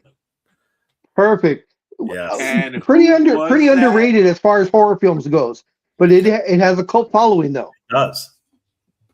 It does. Yeah, me and my dad used to watch it all the time. I seen it at the drive-in. I just love it. Oh man, that must have scared the crap out of you with the drive. Oh yeah, because I was like 6 years old. Let's see what year was it? 79. Yeah, I was 6 when it came out. And just imagine Tony sitting in the front seat at the driving, watching the movie, some idiot coming up to the side window and tapping it, and Tony going literally through the roof. I was 13. Recreated Tiger Woods running at the 2026 Masters. There it is. That's funny. I did not. That's also why I captured it too soon. I saw your too soon line, and my whole thing was like, shit, I'm not even gonna look. All right, just breaking news right now. Dallas Cowboys safety Marquise Bell has been arrested and charged with felony possession of a controlled substance yesterday. Yeah, 2 aspirin and a bottle of Coke. Oh, sorry, that used to be this stuff, but not anymore.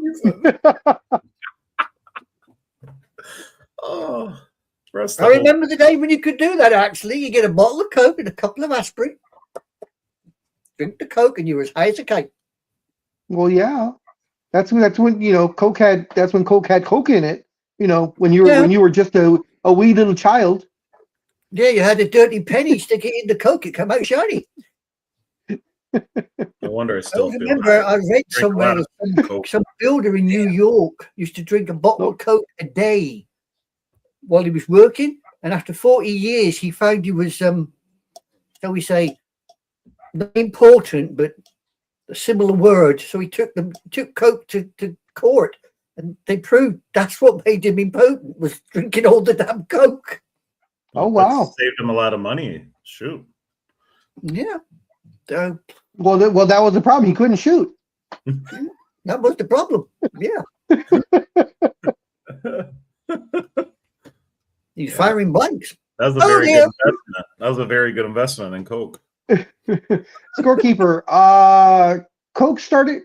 When did they stop actually putting cocaine in it? Was it like the early 1900s, or did it get to like 1920?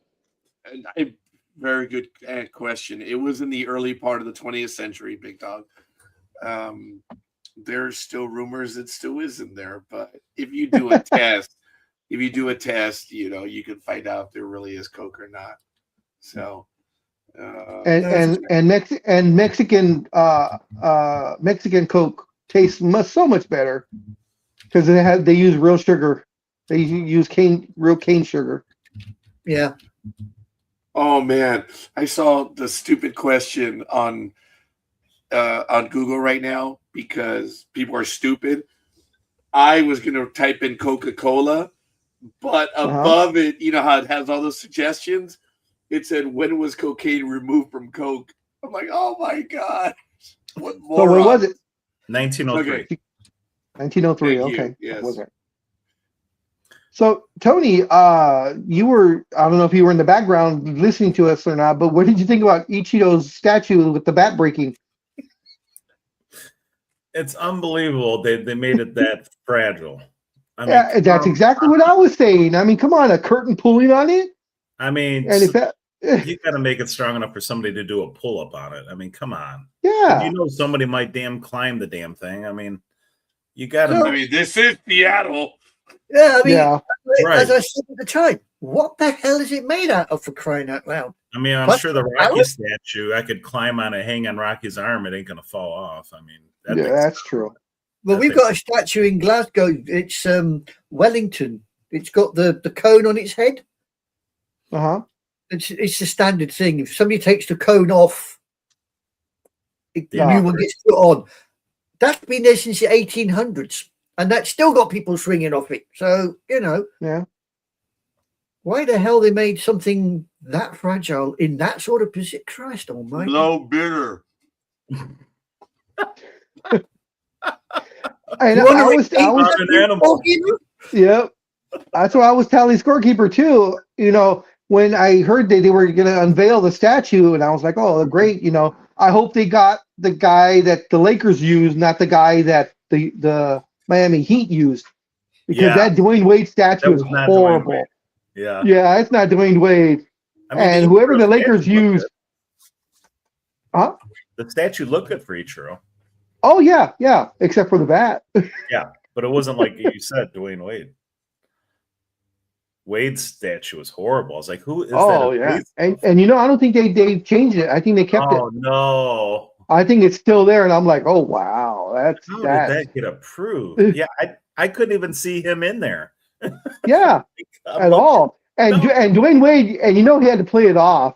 Yeah, You know, he was just like, probably in the back of his mind, just like that scene in with Tom Hanks when he's the manager.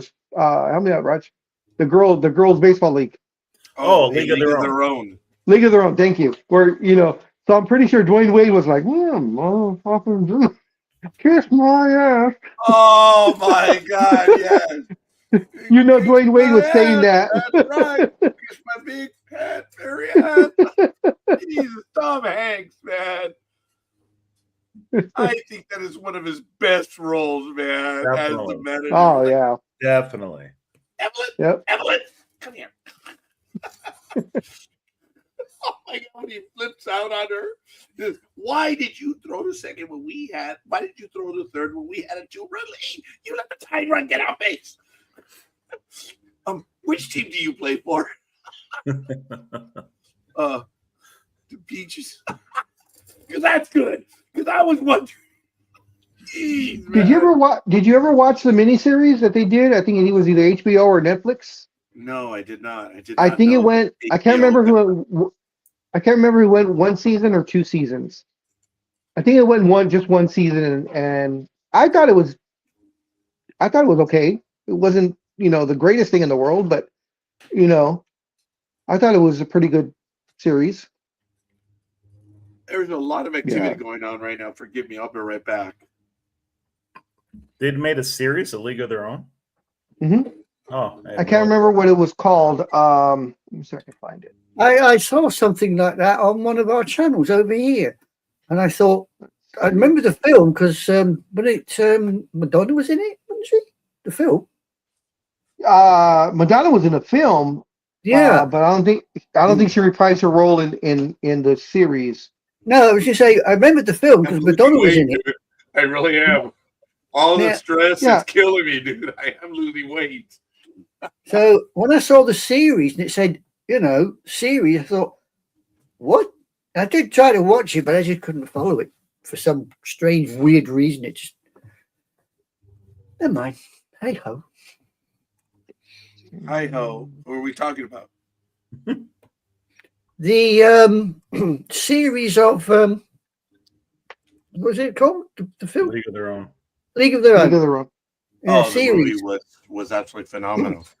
You know, they filmed a lot of stuff out here in Ontario or Upland, and the park burned down within the last 2-3 years. It was major.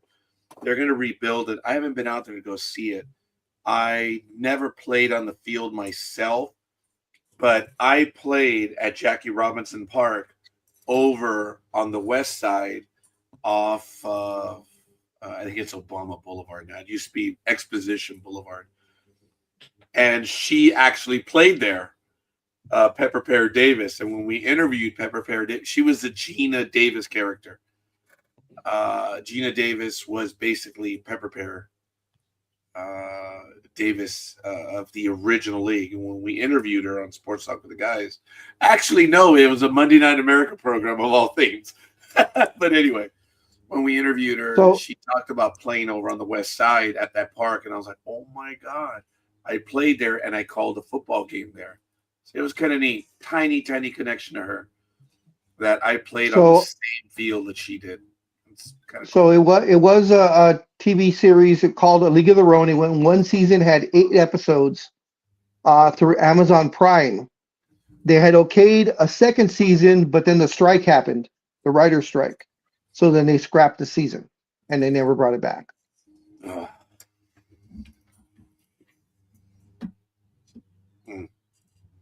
The strike killed it.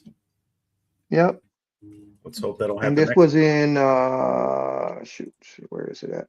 Oh, it came out 4 years ago. So 2022. Yeah. Maybe something to watch later just to check it out.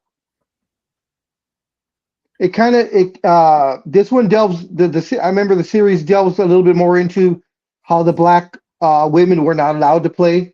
Oh, really? So there's that little undertone on that.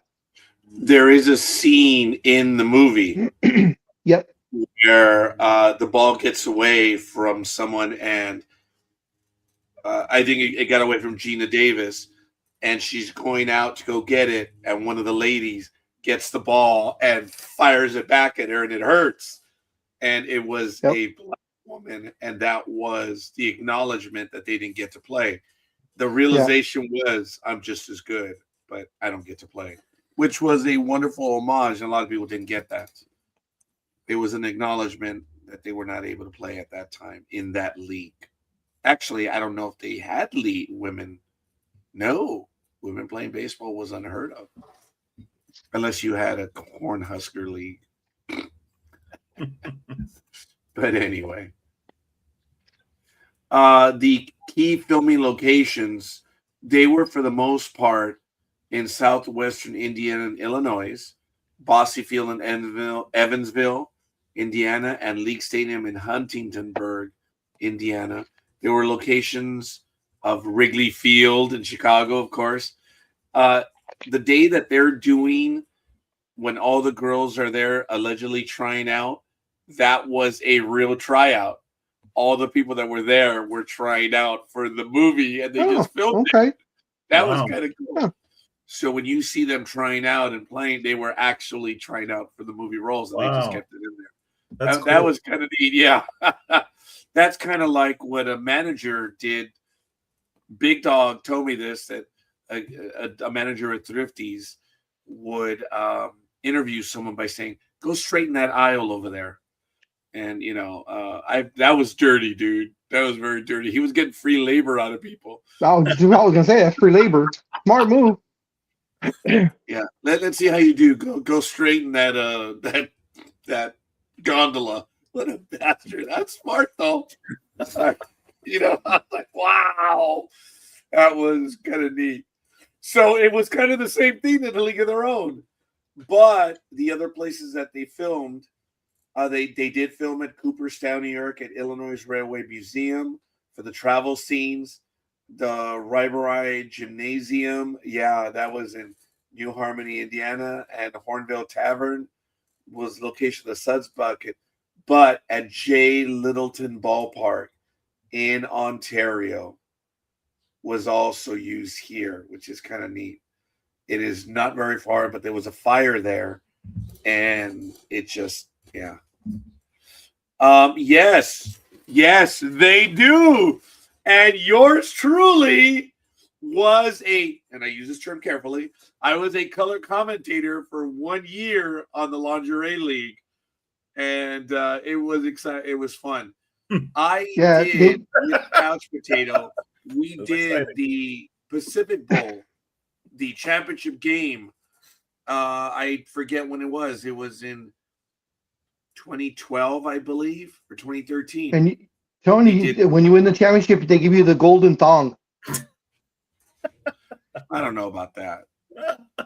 But it's no longer called the Lingerie Football League. Now it is called the Legends Football League. Because they had to be more appropriate. They were lingerie. So I don't know, Tony. Did you ever see any highlights of them playing? Oh God, because these girls hit. Oh my God. Baseball? No, the Lingerie Football League. Oh, I've gone to games. Yeah. Oh yeah, okay. So you see how they're not messing around. Yep. Yeah, Toledo. We looked in. Had a team. We looked into going to the LA one at the Coliseum of all places, but their prices were outrageous back then. Even for like nosebleed seats, they still wanted like $75 a ticket. Yeah, I was like, yeah, I pay $75, and I'm sitting way up at the top of the Coliseum. What's the point? Damn place holds 100,000 people. Jeez. Yeah. Well, my daughter and I were comparing tickets at the game yesterday, and we are partial. I mean, we're season ticket holders now at the 66ers, but they said we're season ticket holders. We're going to every Friday home game and every Tuesday home game because of the $2 everything on Tuesdays. It's $2 Tuesdays, $2 tickets, $2 parking, $2 hot dogs, $2 popcorn, $2 tacos, $2 lemonades. I mean, it's great. Yep. But I love the beer batter because they choose one guy, and if the opposing team, if the guy strikes out for 15 minutes, they sell $2.50 beers for 15 minutes. That's absolutely hilarious. I love it. The stadium goes wild. Yeah, you can see all the alcoholics. You can see all the alcoholics when they get that strikeout. Because all of a sudden there's this influx of people just walking to the beer line. I don't know if Big Dog was there with me that one game when I yelled out this guy was a beer batter and he was batting like 131. Oh, yeah. Oh my God, that was ruthless, huh, Big Dog? The entire stadium laughed at that one because I was like, "Come on, dude, don't hold out, be a team player. Come on, man, dude. It's like you're hitting 131. One more out ain't gonna make a difference." Yeah, dude, it sucks, dude.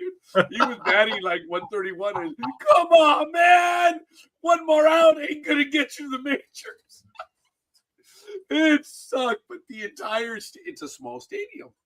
And I'm loud where it was funny a Big Dog. No. Yeah, thank you. I am loud. Oh my God, you should see him when the mascot comes around to give away a bag of chips. This man, I've never seen him act like that before, and I've known him for 37 years now. Hand out some healthy food. We don't want that. We're some fruit. No, he mugs the bloody mascot. What are you on about? Close verbally. I do things that I'm not proud of. Yo, I looked at him like, who are you? Because that's not the Roger I know. I have won regularly bags of peanuts, bags of popcorn, whatever he's giving out. And it's just, I learned right away. And scorekeeper doesn't care if there's little kids, right, sitting around him or kids are also asking for it. No, Roger wants that freebie. Yeah, I'm going to get it. And I had a streak, 6 of 8 games. I won a bag. And then Bernie got tired of me in one game. He psyched me out, that little shit. That was funny. But dude, the mascot, everyone's like, hey, over here, whatever. And I was like, Bernie, I love you, Bernie. You are the greatest, you're the best. And I do. dude. top of his lungs. Oh my god. Yay! Talk about a kiss ass. Oh, dude. He That wants is- that free bag. He wants that free bag of pretzels or whatever it was that no, they're we giving wouldn't away. How many times did I win it? Almost always. Yeah. That's funny. Yep. It's I don't know just if that's give winning. the I don't mascot know if some that's love, winning. dude. It was great. So last yeah. night, someone yelled out, "Bernie, I love you!" And I turned to my daughter. Yeah, rookie. I was expecting, but they're not doing that this year. I've gone to 2 games, and Bernie used to go out around the 4th inning to give out a bag of something. They're not doing it. I'm like, oh man. It's early on, Well, man. maybe towards mid-season, because I think what they were doing to giving all that stuff they were giving away is because they had the overstock and they didn't want it to go stale. So you just throw it out. Was that I was winning regularly, and I was just Yes, giving you that were. animal love, man. So it's just I learned yell the loudest, give him the most love you can. That's it. Just give him love. I love you, Bernie. I'll do anything for you, Bernie. It's funny. The mascot, dude, come on. So that was a secret. But in yesterday's game, when this guy yelled out, I told my dad, yeah, he lost already. But they didn't give it out. So damn it. But it is. I want that bag. I want that bag. A big dog. Yeah. Everyone is shocked by the fact that I will go. I'm gonna win that bag, and I do. So you telling me you go mug a 6-year-old for a bag? Oh yeah. There was this Oh, kid yeah. next to me that he was like, "Oh, hey, Birdie." I'm like, and he threw it at me. The kid looked at me. I'm like, "I ain't sharing you, little shit. I want that." Yep. Oh my god. Oh yeah. Oh my God is absolutely right. It's part of the game, and I played my part. I won that damn bag. I don't know. And I really, really don't know. it I is know. I funny hear ya. what Big Dog said. It really is. And it's like, who that? I would never, ever do anything like that. I mean, this is the equivalent of girls saying, I'll throw my panties up there. You know? Right, Big Dog? Tony, it is. It's the equivalent of that. I want Roger's- that back. Roger's throwing his tidy whities over to the mascot. It's in the thought. That's what I'm saying. I think Claudia got me on video for one of them. I'm gonna have to ask her for the video. She was like, "Holy shit, Rod!" Claudia, who is no little wilting flower either, she was like, "Oh my god." That was absolutely hilarious. Roger burning his bra for a bag of peanuts. Good grief. Oh, Bernie's nuts. Bernie's nuts. Yeah. I'm not even Big going to go Dog. there with the birdie's nuts. Oh, No. that's Big Not Dog. bad enough for the squirrel nut. Now I've got a birdie No, nut. you don't- Oh, boy. Yeah, Hey, no, because he was giving guys, peanuts out, and when he was screaming for Bernie, when Bernie got close enough, I said, "Bernie, he wants your nuts." Oh yeah. Yeah. That quieted Roger down for about 5 seconds, and then he started up again. Say about 5-6 seconds. It's funny. Now there are people that I've been intimidated by, but I'm getting that bag. Damn it! I just know it's just you got to let Bernie know you love him. That's it. Bernie doesn't get that kind of love, and well, shit. It's called getting old, you see. He doesn't care anymore, you see. Oh, The I do care. self-respect has I gone. do care. But when No, it's you a don't. bag, when it's a bag of peanuts, and he's giving it away for free, I'll do what I have to. That's like a. No, you don't. I mean, you know, anybody that's mugging a 6-year-old for a bag of peanuts. No, Sorry, I beat that 6-year-old. You're going to end up with a tattoo on your ass that says "wide load." I'm telling you. Okay, so that is funny, but no. Yep.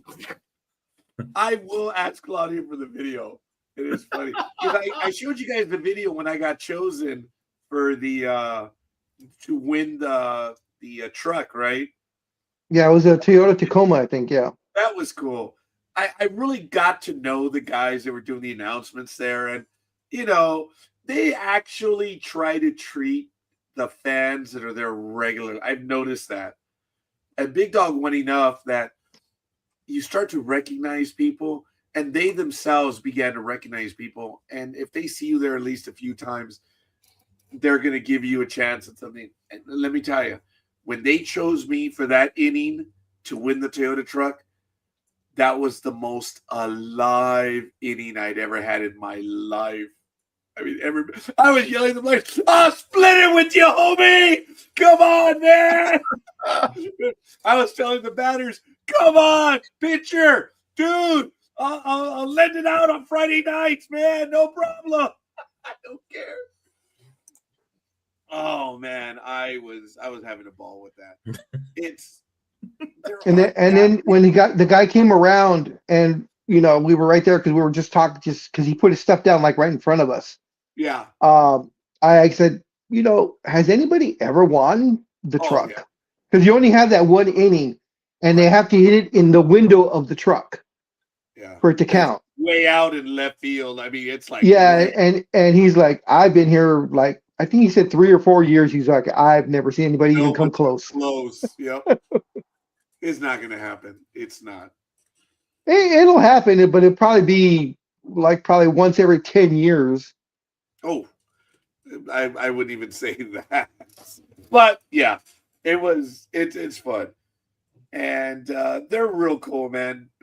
Big Dog and I have been on TV at that stadium regularly. It's cool. When we were standing up in the 7th inning, I know that we got on there once, and it's cool, man. It's fun. Look, I think the stadium holds maybe 5,000 people. Probably about 5 or 6,000, yeah, right in there. It's rarely ever sold out. So the acoustics, wow, you can hear everyone. So when I scream for Bernie, everyone hears. And I was surprised. I made the joke about the beer batter. The entire stadium laughed. That was messed up, dude. It was. It's like, dude, you're hitting 131. 1 out ain't gonna make a difference. And I'm even worse because I didn't say it out loud, but I was thinking, you're hitting 131 in single A ball. You're not long for this profession. Dude, earn the adulation of the fans. They will love you a long time. At least until the 15 minutes are over. Of being able to buy the beer. I was surprised though when they did their $2 Tuesdays. I was so surprised how empty the place was. I mean, $2 to get in, $2 for parking, $2 for hot dogs, like he said, the whole thing. And the one time that we went, there was maybe 500 people, maybe. Wow. Yeah, it was sparse. Yep. Yeah, it was a nice summer night. It wasn't too hot. I know it's a Tuesday night and stuff, but damn, man, it's like this place should be rocking, and the team was doing well. So yeah, they were. I just didn't understand that. I said, man, $2 parking, $2 hot dog. Come on, the $2. Look, couldn't pay me $22 to eat a hot dog. Okay, but they had lemonade for $2. Sugar, no way. Too much sugar. No way. Too much sugar. Yeah, I already knew that one. Okay, they have brisket. No, they got rid of them, Big Dog.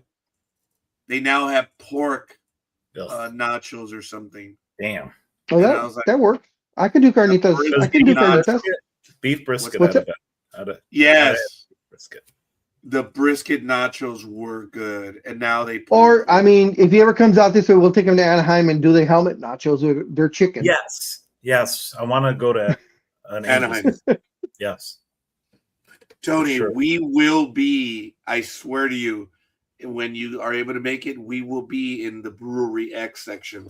Those are awesome seats, man. I'm telling you, They're Sweet. nylon seats, and you have room in between the seat. They're in 2s and 4s, and you have the table in front of you, the metal table, and you have Was that in right service. field? Was that in right field?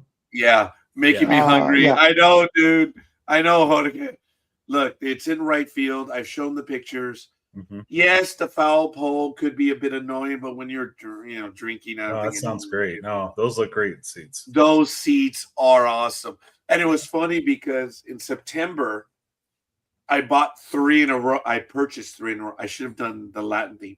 I bought in 3 in a row. So, okay. I purchased for 3 full games, and they were like $10 to $12 each. They were ridiculous on StubHub. Yeah, dude. Oh, They're normally about 25 to 40, and they can go well because over 100. because the Angels are losers, unfortunately. As much as I hate to say it. damn! I don't pay under 80 a ticket at Detroit. Oh God, Do you buy $80 in Anaheim Stadium will put you behind home plate. You can probably get a seat behind the catcher. Oh my God, what are we doing? That's a tiny bit of an exaggeration, but I'm not willing to argue that. The food at Anaheim is actually not too bad. The Dodger Stadium actually, food it's good. was always better. The concessions at Anaheim were concessions. It switched. It switched sometime in the 90s or 2000s. And then things became cheaper in Anaheim, even when they were still doing well. They were just cheaper. Big Dog and I remember when we went in the 90s to Dodger Stadium, there was this 2-year period where it was perfect. The tickets were $12 each, and whoever was driving, the other guy paid for the parking, obviously. So, but parking was expensive even now that I think about it. But parking was $10. The tickets were $12. And Big Dog and I would argue as to who was going to buy the tickets. And we usually get field tickets for $12. And then both he and I would get 2 drinks, 2 orders of nachos. Well, not each, but 2 drinks, 2 orders of nachos. We would get 4 hot dogs, peanuts, and there might have been another thing in there for $23. No, that was about right. Yeah. $23.95, Tony. Wow. Yeah, and then the tickets were $24. Yeah. So for 2 years, it was perfect, huh, Big Dog? Where it was, I'll get the food. Okay, I'll get the ticket. It's like, who cares? It was $24 each. And those were good times. Those those days are gone. $25 don't get you in the door. No. So now when we go to an Angel game and we get Tony the helmet nachos, I'm gonna get a hot dog and I'm gonna chop up the weenie, put it underneath the hot dog, underneath the nachos. I would never do that to Tony. Hell no, never. What about an all beef hot dog? No. It's still warm or filth ridden, whatever. Intestines and crap. Yeah. Look, But it's so good. the chicken nachos were invented at Anaheim Stadium. Big Dog and I, we had ordered our food, and this guy walked by, and he had the helmet. With this helmet, with the helmet thing, and we're like, ooh, what is that? So we ordered our food, and then we got the helmet. Not what moron! Oh God, we were so full. Itself is a meal. Yeah, in the helmet, it's a meal, and then we still ordered our regular stuff. Let's see, peanuts. That's why you carry that monkey on your back. Oh, you're funny. I do. In some of my pictures, I do have the monkey. The rally monkey. Yes. My daughter and I, we are all out with Angels. In the last 2 years, we're Angel. Yeah, we've got everything. We both have the monkeys. It's funny. But anyway, my daughter likes the potatoes that they make there. It's really good. The fare is not bad. She likes the mac and cheese with the potatoes, and she can have that regularly because her diet is somewhat questionable now. Do they get decent burgers? Actually, yes. They have the ones at the stands, but then they also have the ones which they cook to order at like the steak places and certain little stands. Okay. It's actually not bad. That's what I'll do.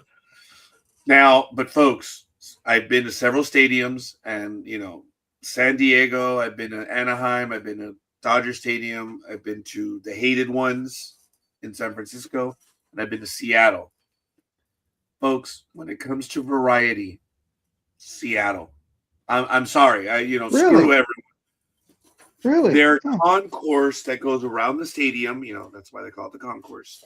The stadium has all of the concessions along, the backside, because the inside is where the seats are. Well, as you walk, there are little stands of food. If you think of going to sporting events now when people are cooking outside, it's almost the same thing. And you will find every type of food at Seattle. That's From awesome. lobster to shrimp to tacos. Now we're talking. Oh, lobster shrimp. Yes. Guys, the variety in Seattle was just effing unreal. Wow. And I know this is going to discuss Tony, but the fountain drinks, whatever the price, they're unlimited at the stadium. You get one drink, you get to use a cup all day there. And you can get a lemonade and maybe too sweet. You can get a root Tony, beer. we'll get you unlimited water. We'll get you unlimited water. That's what I would drink, water. You've got to go to the water fountain for that. So damn, they put me in the corner. Nope, Nope, you go over there to the water fountain. yeah. Oh, and you can only go to that water fountain. Anyway, when you have a chance, ask Tony, is Philly steak really good in Philly? Because that's his favorite sandwich. Okay, hold on a minute. All right, Speedy. Hold on, Jorge. Hold on, Speedy. Is the Philly cheesecake really good in Philly? Okay, hold on. Do you want to reconsider that question, Jorge? But you know what? It's okay. We're going to fast forward to the end of this story. Is it really good, Tony? Tony's got his favorite spots just like everyone else does. Yeah, But it's better than really good. Yes, you just got to stay away from Pat's and Geno's, and there's a couple more that aren't very good, but I'd say 90% of them are awesome. And what makes the cheesesteak is the bread. So it's not the steak, it's the bread. So you get the right roll, and you can make an average steak taste awesome with cheese and whatever. with the bread, yeah. The bread's so good out there. It's so fresh because they go through so much. I got So I got a buddy in Michigan that works for a bread company, and they go to Philly twice a week. Oh wow. Yeah. Well, I know Tony loves going to Philly, and I'd harassed him or harangued him for at least 2 years, and he finally went to Permanente Brothers, and that actually was not bad after all. I know it was out of the way. It was out of the way. But your experience was good. Yeah. Oh, by the way, scorekeeper, you dumbass. It was. This is our trip from Philadelphia to home. This is Permanente Brothers. It's like it's south of me and back, and to the left. Back, and to the left. Back, and to the left. And if you guys do not know which movie I'm quoting, I can understand everyone here probably back and to the left. Oh my God, what a moment in the movie. Back and to the left. Oliver Stone hit it out of the ballpark with that one. Jesus, yeah. Whether you believe it or not, that story was riveting. JFK, baby. Back and to the left. Anyway. Oh my goodness. Anyway. You had, I don't know what you said you had, a Capicola one or something when you were at It was Permanente? the Godfather. I think it was called the Godfather. Oh, yeah. Yeah. But I'm glad you enjoyed yourself. It was like went an Italian sandwich. Yeah. And folks, the reason why I saw it on Man vs. Food, that was the only reason. It looked great. When he interviewed the lady that was at the original restaurant, they talked about it, what they were. They were stockyard sandwiches. The original Permanente brothers made the meals for the truckers because the truckers ate on the road. So they did the entire breakfast in a sandwich. And it had the fries, the egg, whatever, however you would like it in the sandwich. And I had always wanted to go. And when I went, my experience was that I did get cold fries. I did. Oh, And that's right. Yeah. but as I argued with the manager, I thought it was one of the best lines I ever delivered because the manager, I told him first I was, I was like, okay, how am I going to get back to DC? So when I had my hand up like this, thinking the manager thought I was calling him over, and I said, dude, I didn't call you over for this. And I told him, I'm trying to get back. Yes, I'm trying to get back to this. And I did ask him, I said, were the fries supposed to be cold? He's like, no, they're supposed to be hot. I'm like, oh, okay, well, that's fine. Well, he came back and he comped me the whole meal. He just charged me for the drink. I said, what are you doing? He says, your experience was not up to our standards. I'm like, sir, I didn't tell you to complain. I just asked you a question. And we went back for a little bit, but my line was one of the best. I looked down at I looked down at the place. Sir, you would be hard pressed to find proof that there was a sandwich here. I hate that sandwich. It was good. Oh my God. Because I was embarrassed. I was like, dude, I'm not complaining. Right. Like, I hate it. That was my line. Dude. You need a forensic. There's no evidence. I think he might have chuckled too when I told him that, sir, you would be hard pressed to find proof that there was a sandwich here. Oh my God. And but now looking back, I get it, because now that story, I've given even more love to Primanti Brothers because of that. The manager actually did the right thing. But would I go back there and have hell yes. Hell yes. But I was like, dude, I didn't tell you to get a free snack. I ate the damn thing. It's gone. And then he wouldn't give he finally said, okay, why don't just tip the waitress, will you? That woman got one of the best tips ever.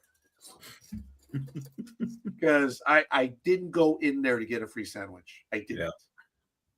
And I didn't complain. It was just like, hey, how am I going to get back? And I did it like this. How am I going to get back to Washington? And he just came on over. And I'm like, oh, hey, it was good, I respect Primanti Brothers, though. What phenomenal customer service. And even though the fries were cold, the sandwich was gone. It was, man.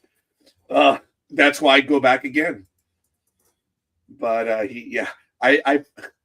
think someone got in trouble though because the fries were cold.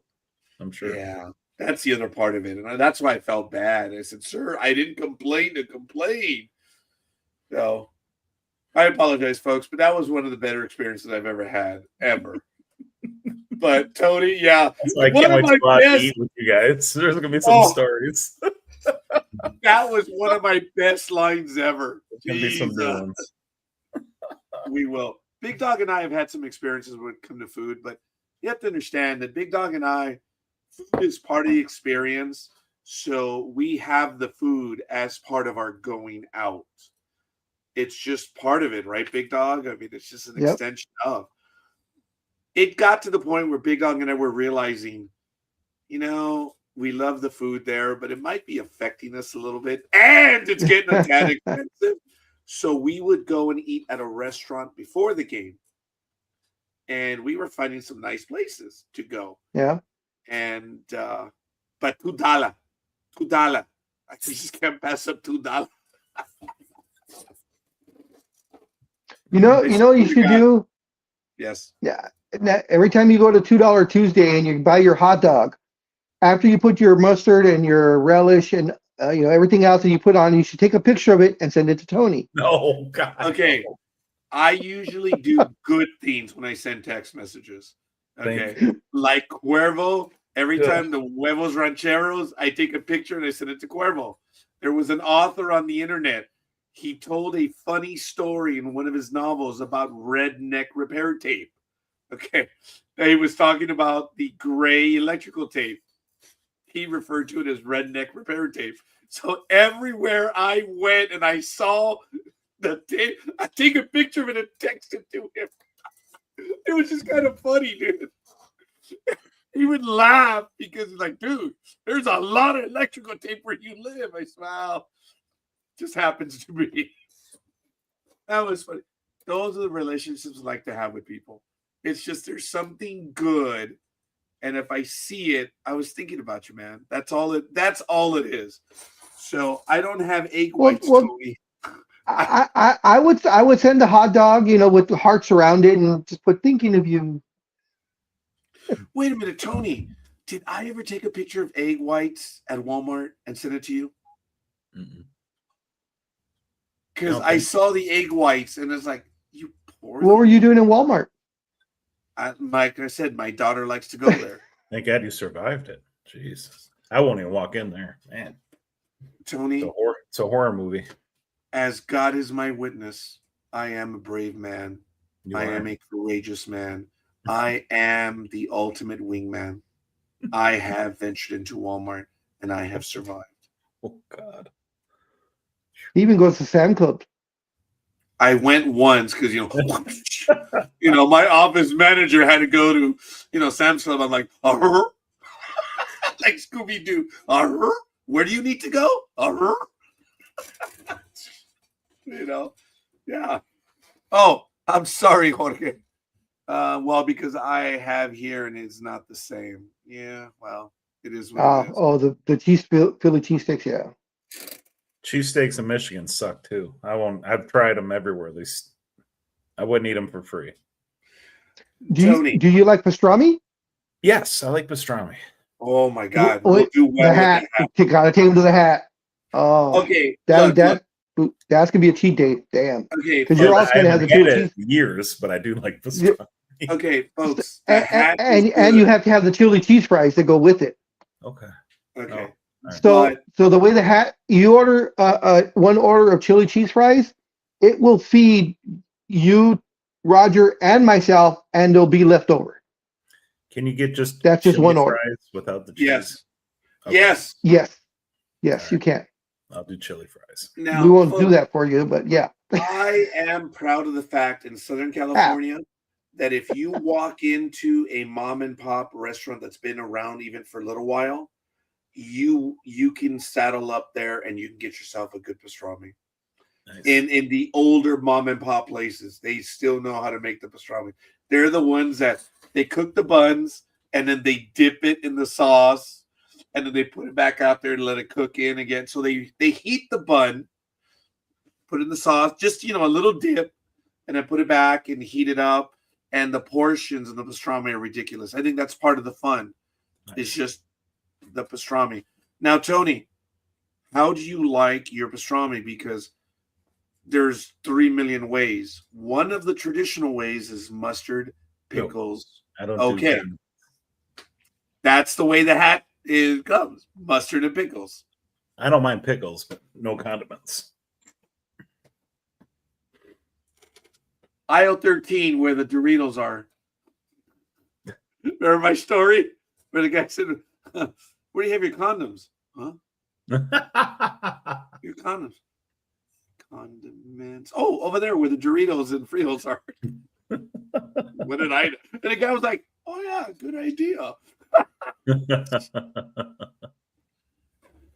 Yeah, I didn't know what he meant. But anyway. No condiments whatsoever. That's why you have 2 kids. Only hot sauce. That's it. Okay. Or olive oil. I'm trying to think. Okay. Do they have olive oil at the hat? No. They actually have a lot, but I don't know if they have olive oil. But over there they have the yellow chilies at the hat. And they're Bring on the hot stuff. They're usually pretty big dog. Those are tasting for the chilies. The hat is real good. On a tangent, real quick, just Tony, what size shirt do you wear? If you don't mind me asking. Double X. Double X? Okay. Mm-hmm. I'm only asking because I know you love monster movies or horror movies. Mm-hmm. When I did WonderCon a couple of weeks ago, there was a booth, and all they did was they had different types of horror movies and the characters on shirts, and some of them were like neon colored.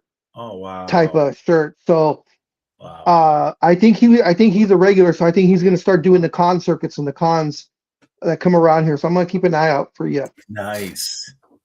Yes. Yeah, and I immediately thought of you when I passed by because I was like, oh, what's this one? Because it had, he had the big display and it was with the fluorescent colors. I'm like, oh, okay. Caught my eye, and then I stopped and I went, oh, monster stuff. Okay, it was all Man. Frankenstein, Dracula. There was one that Yeah. had all four I would of the spend Universal a mint monsters. there. Yep, I would spend a mint. Yeah. Yep, I immediately thought you were like, oh, Tony would like this. I'm like, I got to make sure. I think he's an extra large, but he might be a 2X. So I know he likes to work out. So I've been a 2X since high school. Yeah. At one point I was a 3X, but I lost, thankfully, some weight, and I'm back to my 2X. I'm now back to a 2X. I was the 3X for, God, I don't know, 20 years or so. I was 3X But after my 7 years. Hey, yeah, but hold on a minute. yeah, This after guy my is surgery, 6'3". I lost all the weight. Okay. You I'm need sorry? to remember that Big Dog is 6'3". That's number Two. one. 6'2". Yeah, I'm 5'8". I'm sorry. But you're what? strong. Hold on, wait. Tasmanian devil. Wait, what? You're Built like 5'8"? the Titans. Yes, I told you this many times. I know. I'm being a dick. I was gonna say, I'm like, who is taller, you or Speedy? Because Speedy is not the. We shall see. Because Speedy is not one of the taller. Speedy.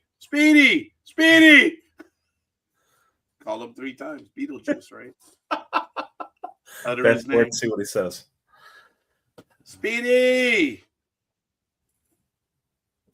Ladies and I gentlemen, would say he's about 5'8", 5'9". Would you agree, Raj? Speedy. I just know that I look down to speak to him. That's the best I can tell you. Because I'm a bastard. Ladies and gentlemen, it's 8:12 a.m. This is Sports Talk with the Guys, home of Monday Morning Quarterbacks on Saturday. Yes, this is what you get on a Saturday morning. Dude, I'm not. Dude, you are tall. You're taller than the Big Dog. Oh, okay. Everybody on here is so tall. But you may be I- lighter. than, I outweigh him, though. Unfortunately. I would love to get down back to there. I would love to get actually to my basketball playing weight, but that's probably you not were gonna of a cut between Karl Malone and Kareem Abdul-Jabbar. No, I was more like Charles Barkley. Yeah. Charles Barkley's fat. Love Charles. Well, so was I. I wasn't fat. I was chubby. Charles is pretty thin right now. No, now yeah, he's lost a lot of weight. I think he's on Ozempic. I think he's on one of those things. All of a sudden, he lost it way too fast. Yes, I've noticed. Yeah. Yeah. Wow. So when I was playing regularly, of course, I was 6'2", 235. I was 220 So- at 16 years old. Okay. My goal is 210, but I've made it a bucket list item now. 210, that damn. No, but you get it right, Tony. It's now Yeah. a bucket list item. Yeah, That's yeah, how yeah. I'm gonna get to it. I don't remember when I've been under 200. Probably 12, 13. I was 200 all the way through my early 30s. I was 180. all the way Holy through my early moly. 30s. A big dog. Yeah, Roger was really skinny. For the Roger used to be longest really time. skinny. Yeah. Yeah, dude. That's why I hated. That's why I hated playing basketball with him because he had no fat on him and he was all Bony, elbows. yeah. He was Kevin McHale. Oh, Oh, I used to go God. home and be like, oh man, why do I hurt? And I'm like, oh shit, Oh. that's where No. Roger got me. Oh yeah, that's where Roger got me. Garden of Skeleton. Yeah. Yeah, it was. It was. Oh my God. But a tall skeleton. Plus my arms were tall. I had a greater Yes. reach than he did. And that Yeah, was the he only does. way I So was able to so compete we with would him. go up and this would be me and this would be his hand. So So even though he's that's- shorter than me, his arms are way longer than me. That's 'Cause why I'm my 5'11". game is 3-pointers, or I would do the Kareem Abdul Kanapka Yes. hook, is what I called it. The Kareem lap. Oh. What's that? Kareem Abdul Kanapka. Yeah. Oh, can I I? patent that right off the backboard. Boom, boom. You know, it was, because everybody I played against was a foot taller than me. So Okay. I had to do hook shot or I had to do 3-point shots. Yep. And I do Magic was always my favorite player growing up. So I'd be really good when I'd go to the lane the no look pass. So I always know where everybody's at. Oh, And okay. I knew if I tried to shoot, it's going to get blocked. So I'd always pass it somewhere. So, yeah. You know, I didn't think about it, but I would have to say that Worthy probably would have been one of my favorite players. James, I Just am not on the trustworthy. base. I'm sorry. James, I am not trustworthy. Oh, I Bird. thought it was James, big game James Worthy. Byron Scott was one of my guys. I love Byron Scott. Oh, okay. 2 years ago, I Magic jogged and 10 miles a day before work, but life changed. You jogged 10 miles? Yeah. Damn. That happens. That happens. Okay, look, I ran a mile a day starting in the 5th grade. And Damn. then when I was playing baseball, Hey. we ran before and after practice. So when I ended high school, first thing I did was get a car. I ain't walking. You guys remember the story when I rushed out of the house and my dad was like, whoa, wait. Where are you going? So I'm going to the store. On the corner? You don't expect me to walk, do you? And I was like 10 houses up the street. I get him like I love down. I love that chuckle by Tony, because it was like a "you got to be kidding me" chuckle, because he was like, ha, ha, ha, ha. I caught that.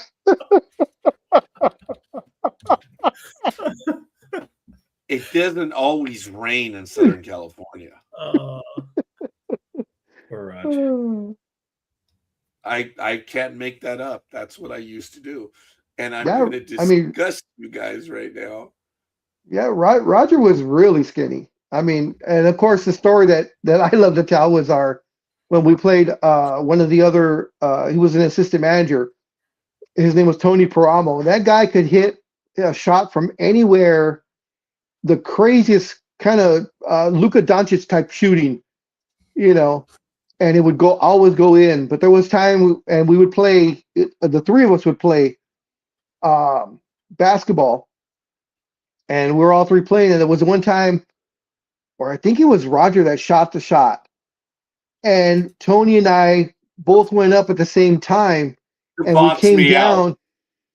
We both came down, and Roger like ran into our backs and immediately just fell on his ass.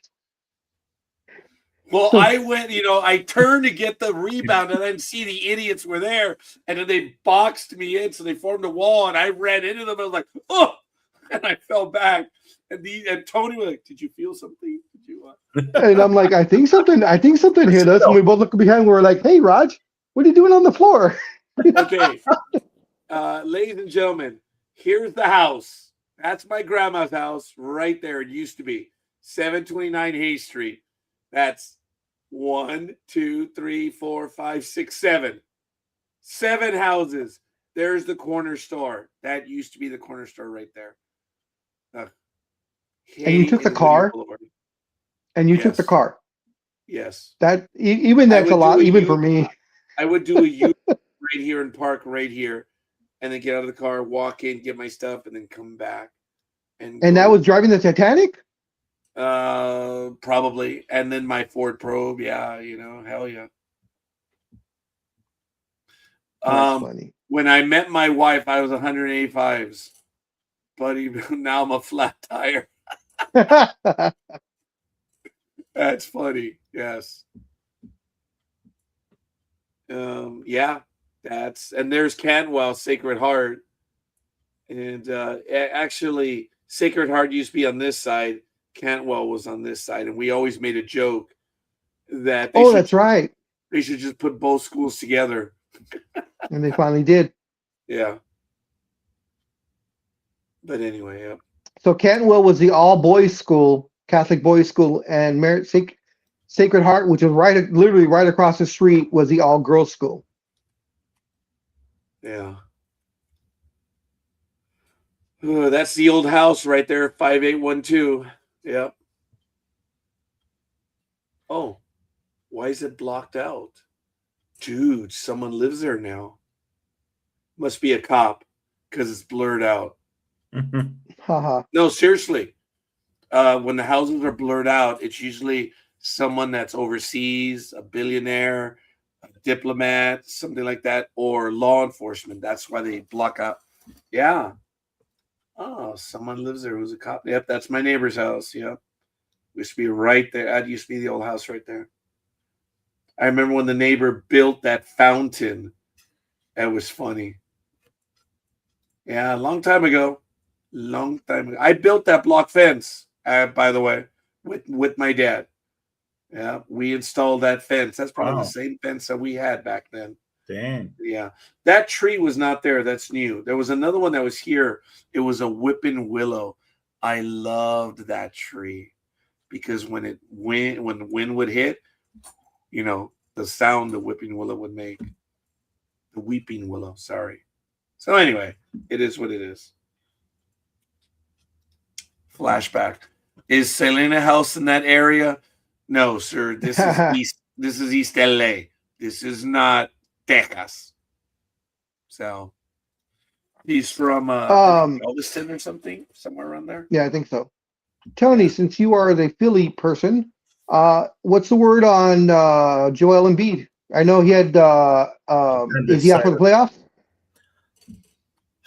I think he'll be out a couple weeks, probably 2 weeks. Well, this is Joel Embiid, so that might be like a month. I know. It's just and Embiid. I mean, he complains about oh, he wants to be the big money guy and this and that and this. I'm like, well, then play. You're out for any little stupid thing. He's out. The window was when we had Jimmy Butler. As soon as we lost Jimmy Butler, it was over. Yeah. Yeah. No, Embiid's just he was one of my favorite players, and now I can't deal with him at all. Yeah. It seems like it's always something. Yeah. It seems like it's always something. The bottom for me. Yeah. Oh, I can't anymore. I'm done. Nope. Oh, I don't know if you guys saw this. The report just came in maybe within the hour, and I'm going to share it with my co-hosts. The quarterback issue with the NFL, how they were accusing ownership. Yep, the issue is in. I just put the article in the private chat as well. And a 3-person appeals panel on Friday upheld an arbitrator's decision that there wasn't sufficient evidence of collusion by teams when negotiating the contracts of Kyler Murray, Lamar Jackson, and Russell Wilson in 2022. While the panel found that teams were being invited to participate in collusion by the NFL. Whoa! They were being invited to collusion? That's pretty much enough. There was intent. Okay. And called the effort improper. It ruled there wasn't enough evidence to prove teams took part in the collusion. Okay, hold on a minute. Hey, guys, we got to keep football salaries down.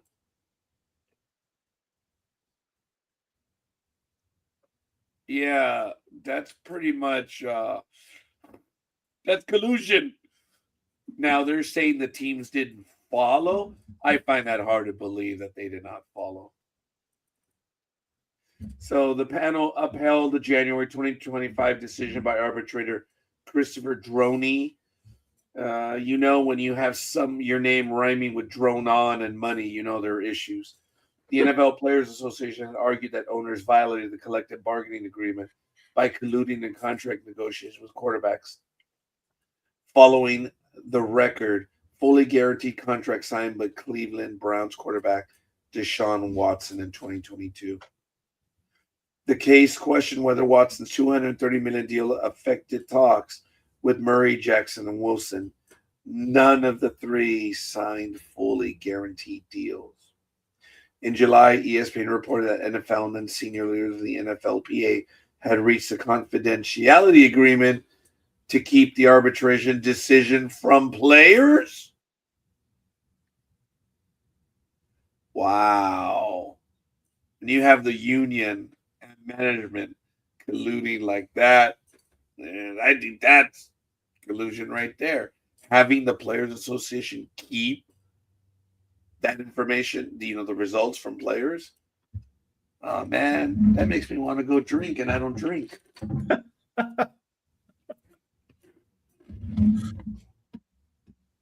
It's gonna make you want to drink as if you don't have baseball next year.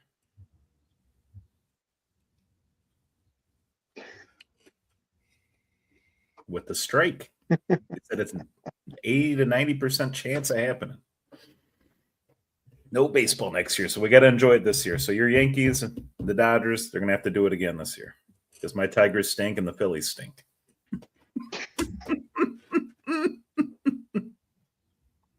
Unfortunately, if the Dodgers play the Yankees again, it'll be the same outcome. I agree. I do agree with that. Scorekeeper. It's not September yet, so he doesn't care. You guys are keeping me awake, man. I don't believe anything the NFL says, lies after lies, like they always do. Get your facts and story right, NFL. Yeah, they found an edict from the NFL saying we will collude. That's not enough to prove collusion. Oh my God. Oh my God. I would love to know where the arbitrators lived and where they live now. I'm just curious. Of course, the NFL will be like, it was a joke. We were just kidding. We just kind of said it, just for fun. Yeah, it was kind of Deflategate, we broke our phones. What did Brady get for that? Didn't he get suspended? I think it was supposed to have been like a 8 or 9 game suspension, excuse me. And it went down to like 4. It went down to like 4 games or 3 games. Yeah.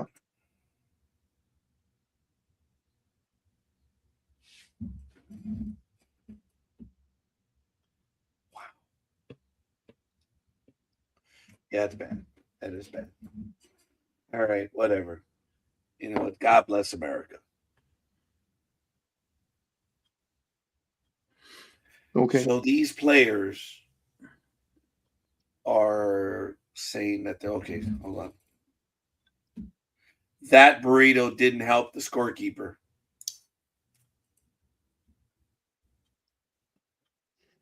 I don't know because the verdict is still out. I still have a few bites in it left. I did fill up that much quicker. I noticed. That's why that's because you're drinking all that water too. Yeah, hold on a minute. I don't know what my excuse is. I drink water all day. I can't get full. I should go outside.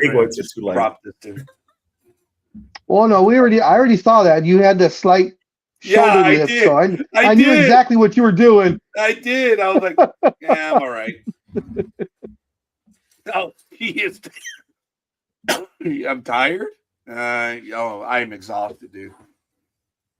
On March 31st, I looked at the calendar and I'm like, it was like 14 days. It's like I am running on autopilot right now. There's nothing I can say. I sit down for my first at 10 a.m. and I'm like, oh God, I'm tired. I am beat. And the stress that's in my life right now, I fully admit, I did notice. I'm like, damn, I am losing weight. I've always joked to the big dog when he and I yap about weight. So, dude, all we have to do is get stressed out over something pretty big. That's where I'm failing. I'm never stressed. All right, I got to try to get stressed. No, it's not good. No, it's not good. It is not good. We went out. And Roger was getting to Roger was like about 7.5 months for a bit, Yeah, I'm not that I'm trying to show off, but I am losing weight. I was a lot bigger even a few weeks ago, and I feel better, guys. But I was 7.5 months long. But I just saw now his underwear doesn't go over the flap anymore. So you could get the Cecil Fielder Yankee jersey with extra pinstripes, and you'll lose even more Oh, weight. that was so funny when they did that. Remember that, Raj? Yeah, and I'm slightly resentful of that. I'm behind my sport channel. Yeah. No, it wasn't. It wasn't Cecil Fielder. It was the pitcher. It was Wasn't it the pitcher? Cecil Fielder and CC Sabathia. CC Sabathia. That one I remember. Oh, They okay. added extra I remember Cecil. pinstripes. Cecil was Cecil's a big my boy. guy. He was my guy. Yeah. Yep. And then he Cecil lost all the weight. CC lost all that weight and he became a shitty pitcher. for Yeah. And about Roger 3 went- years. Roger went on air and begged CC to take Roger's offer to buy as many Big McDonald's Mac Happy value Meals. Yeah, as many value meals as he wants to get back to that weight so he can start pitching right. That was so funny.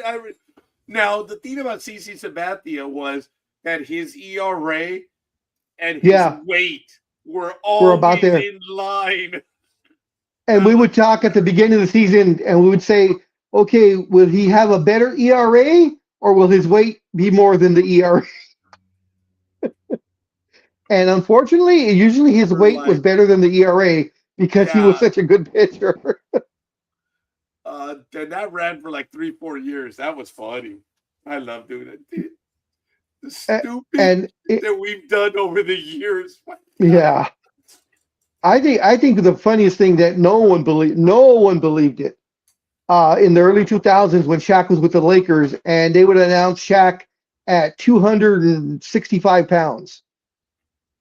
And I'd be like, that, yeah, I was thinking, I would always say, yeah, now put the other leg on there. Because he was easy 340, 350. Easy. But for his size, that man was fast. Oh, yeah. Oh, yeah. Yeah. I would say Shaq was probably one of the two most dominant centers of all time, the other being Wilt Chamberlain. Yeah. Yeah. It was amazing. And if he would have had a free throw ability, man. Oh, he would have been man. a god. And you know that what's weird is Chamberlain was the same way. He was a like 53% career free throw shooter. Except for that one game when he scored 100 points, he was like 38 of 42. Okay, ladies and gentlemen, I'm about to lose it, but I don't care. If you play basketball on the court anywhere in any park, fat guys don't shoot from the outside. They're always driving and crushing everyone and doing the shots from under the basket. So I'm in Barkley trouble used for to that. shoot from the outside. What's that? Barkley shot from the outside. He did. He had an outside shot, but he was in the professional. I'm talking about playground stuff. Oh, I never shoot from the outside. this They guy mixed did. it up. this guy did. I thought it was hilarious when he got drafted to the Sixers and he refused to let them weigh him. Oh, I forgot about that. And he also didn't let him measure his height. Right. Because I guess he's actually only about 6'4.5". And I think when he first came in his first year, he listed himself as 6'7". Oh, And then it stayed 6'6" for the rest of his career. Okay, now But he would never let them weigh him.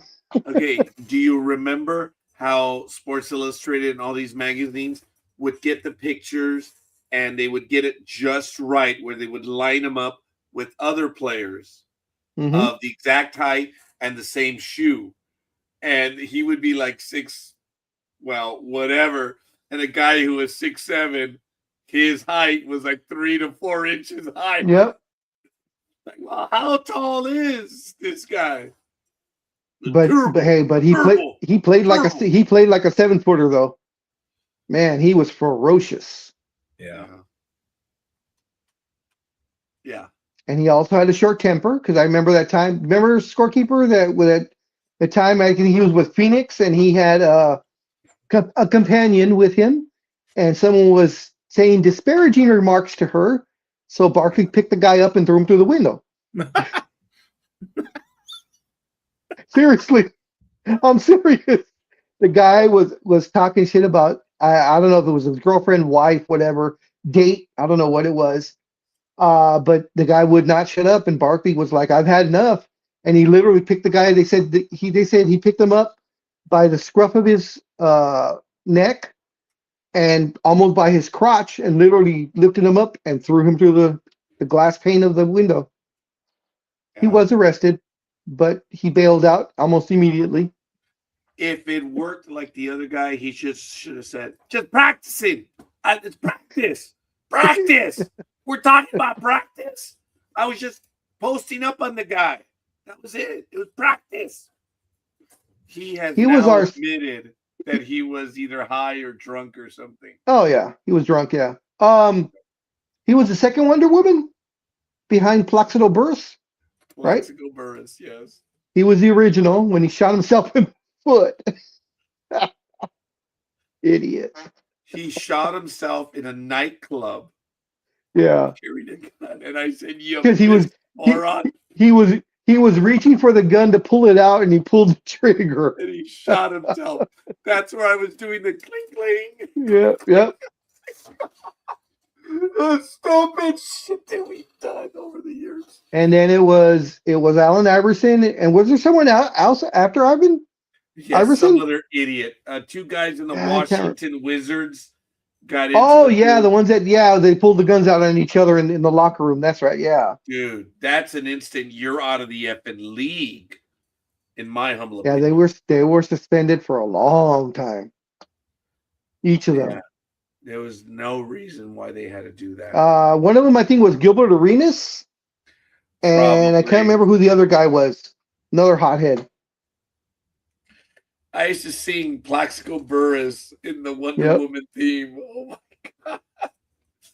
And then Allen Iverson was the second Wonder Woman. That's funny. The themes that we all did on the radio. Oh, speaking, it had nothing to do with any of what we're talking about. But before I forget, because I'm exactly like Roger. You know, I get a thought in my mind, and if I don't say it, it will go away. I want to, on behalf of everyone here at Sports Talk with the Guys, and we give our condolences to all Dodger fans and the Davy Lopes family, as we lost Davy Lopes. I believe it was Wednesday or Tuesday at the age of 80 years old, and he was one of the four that played the Dodger infield for, I believe it was 9.5 seasons, and I believe that record still stands. Does it not, scorekeeper? Yes. Having that four player unit, which of course Garvey at first, Davy Lopes at second, Bill Russell at shortstop, and Ron Say at third. I believe, like I said, I believe it was 8.5 or 9.5 seasons they played straight. One of the I love Davy Lopes because of that pop-up slide that he had. I hadn't seen anybody really do it as he did it. And of course, he was an excellent base stealer, led the league, I believe, twice in his career. And at one time, and I don't know if scorekeeper knows this, but he probably does, since he's used to be a Dodger fan when he was younger. Davy Lopes stole, I believe they said it was 42 out of 46 tries. He was successful in one of the seasons. I believe it was 77 or 76. That is a hell of a percentage. Yeah, I mean, he wasn't Ricky Henderson, but he did the job for the Dodgers. He was the first one to go in 1982, and then Garvey and Say and Russell hung around for a while. Yep. Yeah. Forgive me. And of course, the story about burrito. And of course, the story about Russell is when he, I believe he tore a tendon or something in his finger on his throwing hand, and the doctors at the time, because this was in the 70s, late 70s, doctor said, "Well, we can fix it so that you can grab a baseball, or we can do it so you can grab the bat. You can't have both." So Russell told the doctors make it so that he could grab the baseball. So whenever you saw him after seasons after, he would always have his pointer finger sticking out because it just couldn't bend anymore. That was a good story. I'd forgotten that one about Bill Russell. Yeah. Scorekeeper, how Yeah, was he's- David Lopes as a manager? I know he managed, I don't know how many seasons it was, but I think he was the Baltimore Orioles. That I don't recall, but I remember him being a baseball coach for the longest time, and he was Yeah. really good at base running. I mean, the base running skills are just, it was beyond the pale. He was smart base runner. He was a good defensive second baseman. I really don't remember as a manager, but when he was as a coach, he was up to a while ago. I mean, it was recent. Wasn't too long ago, yeah. So And it's funny because I don't think of those guys that being that old, you know. No. But then when I really think about it, I'm like, well, yeah, shit, they were in their 20s in the 70s, so yeah, comes about right. The one I wanted, and I forgot to take the picture of him because I wanted to show you, Scorekeeper. There was a picture of Steve Yeager at some. They were having some sort of with some cell company, and they had the Dodgers trophy there, the World Series trophy, and Yeager was there taking pictures with the fans. I did not recognize the man. Didn't look anything like I remember him. Because as also, I don't know if you remember, which you probably do, of course. Major League. He was the assistant. He was the assistant coach in Major League. Yes, and he did not look anything like that. I did not recognize him at all. No, I'm tired. I am touring. I am tired. Usually, usually Hardhead, what it is because he has a bad neck. So a lot of times when we're talking, he'll lean back and rest the neck. But of course, we make fun of him for it. But thank you, Big Dog. Yes. Okay. For those that know and don't know, I have 3 compressing discs in my neck. I forget which numbers they are, but they're here, and I try to keep it straight. Thank you, Big Dog, for remembering that. Probably 2, 3, and 4. Thank you for 2, 3, covering. and 4, 3, 4, and 5. But that's what I do, folks. I try to straighten it out. Yes, by just lying back. And Big Dog learned the hard way one time because he caught me once on air. That little bastard. I was in the middle of something, and he says, "What? Oh, and is that so, Scorekeeper?" Oh yeah. I was like, "You son of a..." Oh man! And he got me. He had me. I was like, "I was eating you, little bastard." or I'll catch him when he's eating. When he has a good mouthful, then I'll say, "Right, Scorekeeper?" What a dick. And yeah. I've learned, and he's learned also, so that whenever I'm like, I am paying attention. I am. So he caught me that one time. I damned him to hell, dude. Scorekeeper, is Dusty Baker still managing? Is he still manager? I can't remember. No, he was. He was with the A-holes, yeah. The A-holes, right? Yeah, up until a couple of seasons ago. Where is Dusty Baker today? He's currently managing Team Nicaragua. I did not know he was. Oh wow. I didn't know he knew Spanish. 2026 World Baseball Classic. I didn't know he knew Spanish. Oh. Huh. Oh, also in local Los Angeles news, congratulations to Hall of Famer Michael Cooper, who is now the new coach of the Cal State LA men's basketball team. He was just announced earlier this week, and for next season, he will be their head coach. So Coop is back to coaching. And by the way, I didn't know that Dusty Baker all time is 7th highest in wins. Wow. Oh, wow. Okay. There it is. Thank you. Davey managed 2,425 games with a record of 14. Davey Lopes. Oh, okay. Davey Lopes. That's I didn't know he managed that long. That's a lot of games. And that much of a win percentage. That's impressive. Thank you, Jorge. See, that's what I mean. The team here together, we all support each other. while Big Dog, while I'm just flapping and flapping, you know, other people are like, "Oh, you mean this? Oh, that's neat. Oh, thank you. I appreciate that." Because I did not remember what he did and for how long he managed. Do me a favor and Google where's Ron Say now. Just curious. The Penguin. Do you remember for those couple of seasons when he was running down the first base, they would show a penguin running? You remember that? Yes. Yeah, he was not fond of that, by the way, folks. It doesn't give me an answer. It just goes straight to Oh. his Wikipedia. Okay. So he's All right. probably just completely out of baseball. Where is Roger Noriega now? Yeah, it goes to the guy from the OAS. Yeah, the ambassador from the Bush administration, Roger Francisco Noriega. What? What did you see? I'm the second one.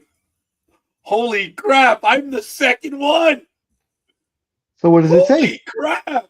It just says, you know, yeah. Oh, this is funny. Where is Roger Noriega? Yeah, I didn't really like this. Oh. Okay, no. Steam browser. Oh crap.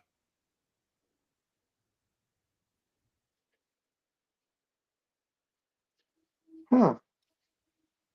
You're not listed on here. Sorry, sir. Not on well, I guess it's Google through Safari.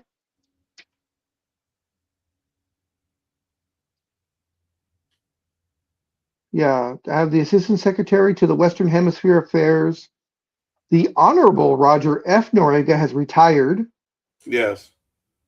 Then there's a Roger Noriega that lives in New Mexico, Washington, and Texas. Okay, the one in San Diego is the one that I keep getting in trouble over. That guy has so many child like he owes money. Oh, really? Yeah. He's a baby daddy to a lot of people? I think so, yes. Wow.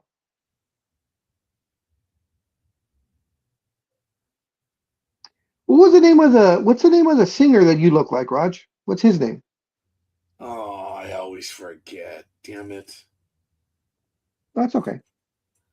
No need. Is it Juan Luis Guerra? Oh yeah, Juan Luis Guerra. Yes. There he is. Guys, I put an image of this guy one time. Yeah, this is my doppelganger, man. Look at this. Yeah, he is. Dude, he is much older than I am now, but yeah, he is older now, and he's really talented. Raj, you should dress in your blazer with the shirt and tie and walk down Whittier Boulevard. And he's there. saying, Look at that, dude. That is me, man. That is you. That is so funny. Yeah, we've got to be related somewhere somehow. But unlike him, he is an attractive, talented man. Yes. You are also attractive and talented. Sorry, yeah, let it go. It's all right. I'm already feeling insecure as it is. Anyway, I didn't know how to pause. I was trying to pause. I was like, oh, let's see. How can I phrase this? How the hell with it? Yeah, no, he is. And but I do, and I was wearing the cap that he's famous for, like that one. So yeah, I remember you used to wear that hat a lot. I had a gray one and a black. I still have them. I just haven't worn them lately. You look good in them. You look good in them when you wear it. Well, I appreciate that, young man, but I got to get rid of the beard today. So, but anyway, folks, like I said, I would only be here for 3 hours this morning because have your assistant shave you. She let her do it. She'll kill me. He's back. Were you feeding the squirrels? Yes. Sure. No, he was. They were knocking on the window going, the hell? What happened? What happened? Come on, dude. Mom, There you go. Yeah. They're like, I did grab this So- too. It's all Oh, five. there you go. Oh, yes. It's got all 5 movies on it. man, were there 5 of them? No. Yep. I think I remember the first 3, maybe 4 and 5. I didn't quite keep up with. Although I Anyway. will say I have all 6 Final Destination movies. Oh, Yeah, yeah, me too. I have him as well, yes. The last And- one was actually pretty well done. I like the last one. Probably, yeah, it might be my favorite now. I really like the Yeah. last Yeah. I like the way they tied it all up and, you know, the whole thing. Okay, well, wait a minute. Which one are you guys talking about? Because the 5th movie is the one where it brings it all back around. There's 6 movies, right? Because I have them all. Yeah, as that's the well. one that just came out last year or the year before. Yeah, okay. the- I have not and seen it's that called- one yet. one. Oh, that one's And it's the called best. the Really? Yeah, that one's called the Final Destination. Yeah, I want to see that one. The 5th one, remember, it starts at the very, it ends at Yeah. the very beginning again. And I was like, that was well done. Yep. And the thing was, they did such a great job of not using cell phones because Yeah. they implied it in the movie because it's like, well, wait a minute, why is no one using cell phones today? It was just so well done. I think they were going on a trip and says we're not going to be in communication with. I forget what they did to put it in your mind, and it was just like you're going to be detached from everyone because you were going to an executive camping event, right? Or a I retreat. think so, yeah. It was Something like very that. well done. I did it.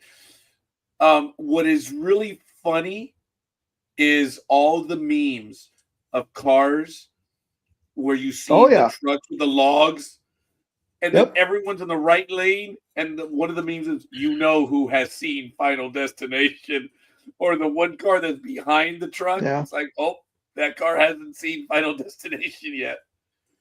Yeah, the last movie actually starts off in the 50s and sets up the movie for now. So it's actually it was really well done. Tony Todd was not in that one, right? I believe he was. I believe that was his very last movie. Yes. Yeah, so he's in there, and actually in the movie he's talking about that he's dying. Because he was, I believe. Yeah. Mm-hmm. Yeah, but he died before it was released. I think just before it was released. So they dedicated the movie to him. Yeah. He was the Candyman, though. How'd you like those ones, Tony? I the love Candyman them. movies. Love them. Are you going to see the new Mummy movie that's coming out next week? Absolutely. Yeah, it looks So- a different take on it. Yeah, I was going to say the premise is a little bit different. So Yeah, it's got a couple cheesy lines in it, but I think Yeah. outside of that, it should be pretty good. I'm just sad that Tom Cruise ruined it for the reboot that they wanted to, that Universal wanted to do. Yeah, Because his Mummy movie sucks so bad. I heard how bad it was. I never watched it. I I'm not could only even get through gonna do I could only get through about 30 minutes of it, and then I couldn't do it anymore. I was like, no, this is bad. Mhm. Yeah, you guys got to see. I think it's called "They Will Kill You." It's my favorite movie this year so far. They Will Kill You. Yeah, Okay. Who, it's like you know who's streaming it, or it's like Kill Bill, but in a horror movie edition. Yep, Okay. They Will Kill You. Yeah, it's at the theater.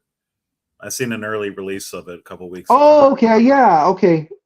Lots of action, lots of comedy, dark humor, lots of gore. I mean, it's a wild ride. So I think Scorekeeper will see. I want to see his reaction to this. So they kind of grab everything. So it's called a horror action comedy film. It's that. It really is. It's so much fun. Oh, Jorge says, I think Tony was watering the horses. That too. Very good.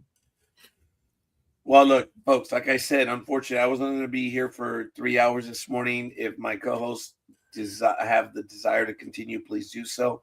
I really am dying. I'm chomping at the bit. This is personal. When this thing starts to like, when you try to like, hey, it won't stay. It's got to go. And that is one of my hits because this is a tick that I have. One reason why I either have the full beard or nothing is because I mentioned this. I don't want anyone to really pay attention, but I do. Look, I'm a human being, and I mention the stuff that I have.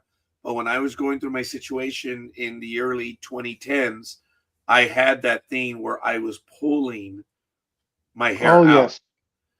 And it was bad. I was doing this a lot where I had the open wound on the top of my head because my stress level was really so. It was a hard time, folks. It really was. People actually had to get a hold of my hand and stop it because I was always my stress level. I would tell them in the early days when we were just doing audio, no video. Thank God.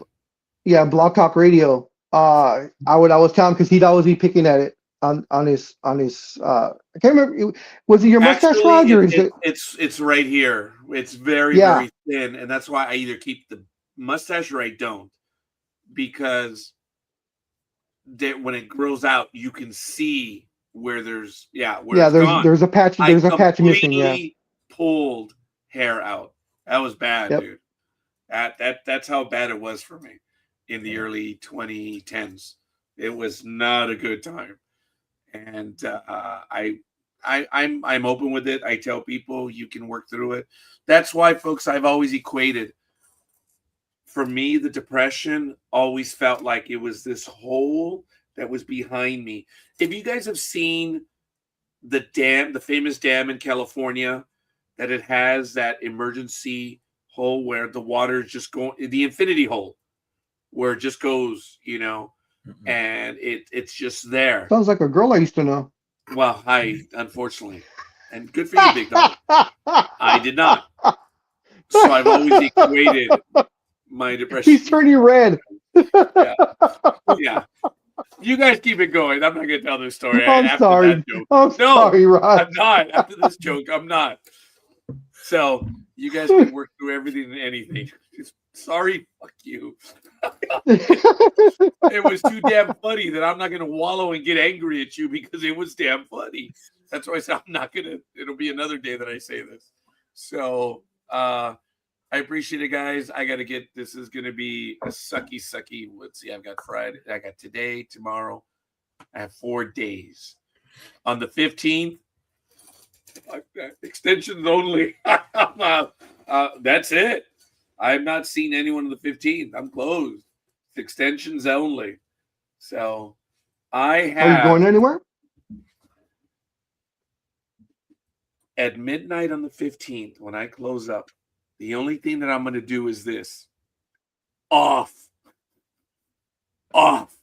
Everything is going off. I will probably not be reachable on the 16th. And then I will come out of the hole on the 17th on a personal level. I will probably be on Saturday upcoming. Oh, yeah. Yeah. Because the only time I didn't do it was when I was on vacation in Alaska. Right, Big Dog? Otherwise, because I just couldn't do it. But I think they did the program when I was up in Alaska. But anyway, I'm doing the same thing, Roger. I'm shutting my phone off on the 16th to the 20th, the night of the 20th. I'm going to New Orleans, working my tail off. Yeah. I'm going to do it because I just need time to recover. And, I'm actually going to go see her right now. But, I got to get rid of this first. And then I'm going to do the, SSDD, or no, same shit, different day. No. Shit, shower, shape. Yeah, I'm 3 S's. I'm going to do the 3. I'm sorry. I know that's horrible. But yes, I'm going to do the 3 S's today. I hope it's not in that order you just said. Well, no, it's shit, shower, and shit. Actually, that is the correct shit, shave, order. and shower. No, it should be shit, shave, and shower. Oh, well, yeah. Shower. Oh, yeah, it should be, yes. I will, because that way when I shave. I do shave last. Done. Let the shower soften it up. Hot water, soften it up in the shower. Oh, that. that's maybe something I'm Oh, gonna shave I- right another after. day. I use shave butter. Yeah. Hold on. Let me get it real quick. Hold on, Raj. Just Jorge, 2 minutes. 2 minutes. Tío Jorge. No. That's cool. See No, ya, say Jorge. bye to You know how Jorge. many times you said that? Just give me I 2 said what? minutes. Shit, never 2 minutes. Uh-oh, here we go. Big Dog has gone dark right now. Yeah, I'm just bringing it back. Aaron, I guess said, forget these pools. Yeah, Because think he was finally done. I have I do the Dollar Shave Club, for the razors and stuff. Mm-hmm. And they have this. I know it's backwards, but it's a Dollar Shave Club, and it's shave butter. And I usually have a pretty rough beard. Putting this on with, I of course put warm water on my face first, and then I put the shave butter, just a thin coating, and man, it gives me the closest shave. No pools, no nothing, just Wow. perfect. And this thing's only like you can get it on Amazon. It's only like $8 a bottle. $8 for this, and it usually lasts me a good 7-8 months, maybe. Wow. So I like that. Yeah, I do have to shave today. I may go through 2 blades just because I do have a tough beard. Me too. Yeah, I do, but I have the Dollar Shave Club as well. Nice. And Yeah, I order it like for 6 months. I'm sorry. It's worth it. It's worth it. Yeah. Yeah. They send. But I go through razors so quickly because my hair's so They'll send you the holder, and then it's a 4-pack. It's a 4-pack of razors, and each one is supposed to last at least a week. Usually I go like 2 weeks with mine. I go because I don't shave every single day. Yeah. I have to get back to doing that. I've been too damn tired right now. And I need a shower. I think I'm feeling it right now. I gotta like, hey. And there's no hair. Remember that, okay? It's like you gotta go. But I'll kidding aside. I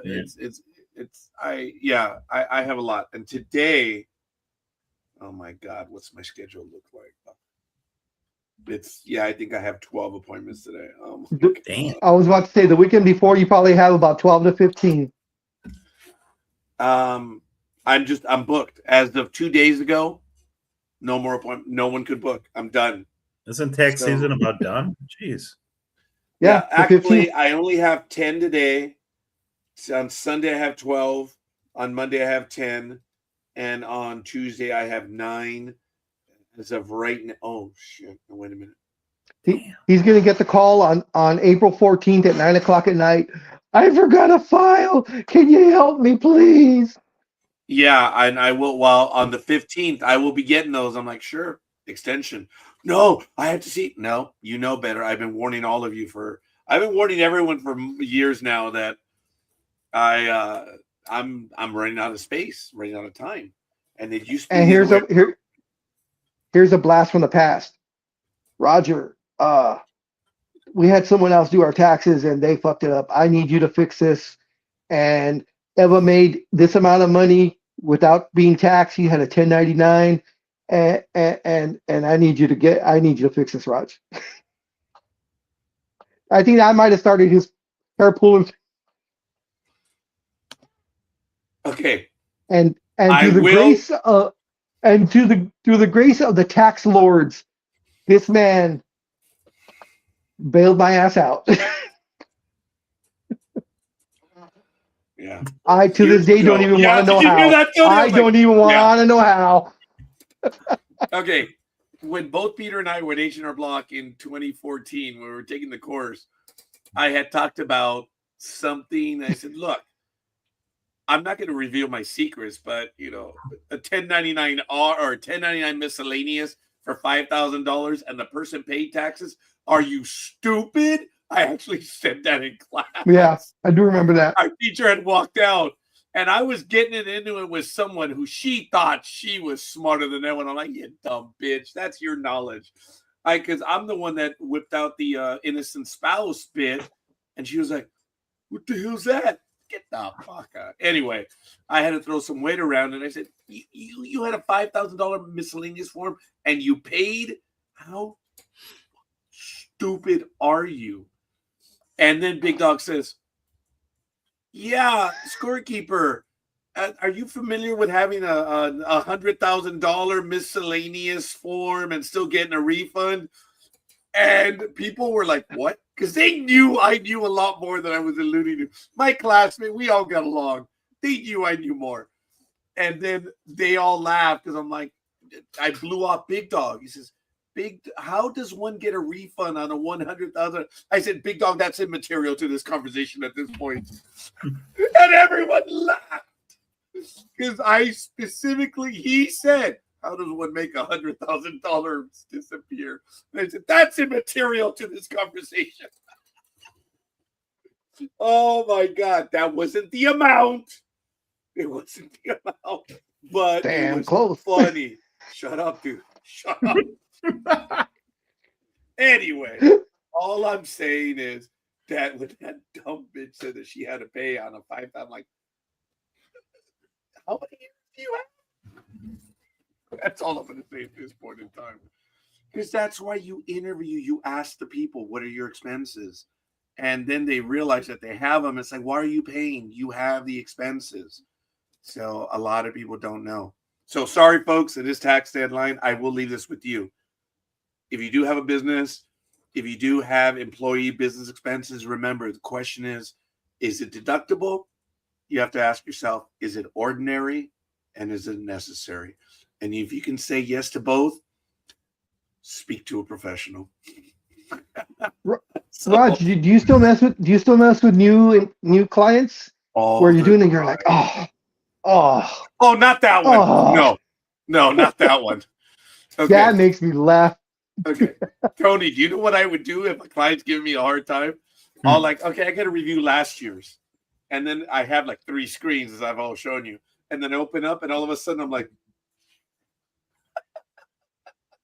oh, I just like stop. I like, because I'm looking at what I did. And all of a sudden I'm like, oh, sorry. They're like, why are you laughing?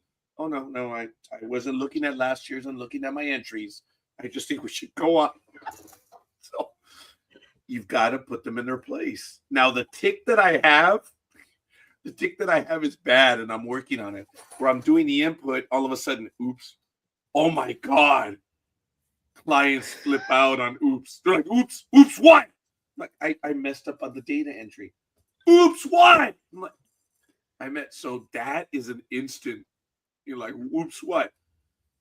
So I do love messing with my clients. It's fun, but I will laugh. I'll just look at something and just start laughing. I'm like, that was last year, right? Oh, just go on. And a lot of my clients have learned. I'm like, all right. He's making his point. He's being a dick. And they're paying for it. The other one's better though, Raj. When you're just like, oh, and they're like, oh, and you're like, okay, I'm done. They're like, how bad? Oh, you're getting a refund. Yes.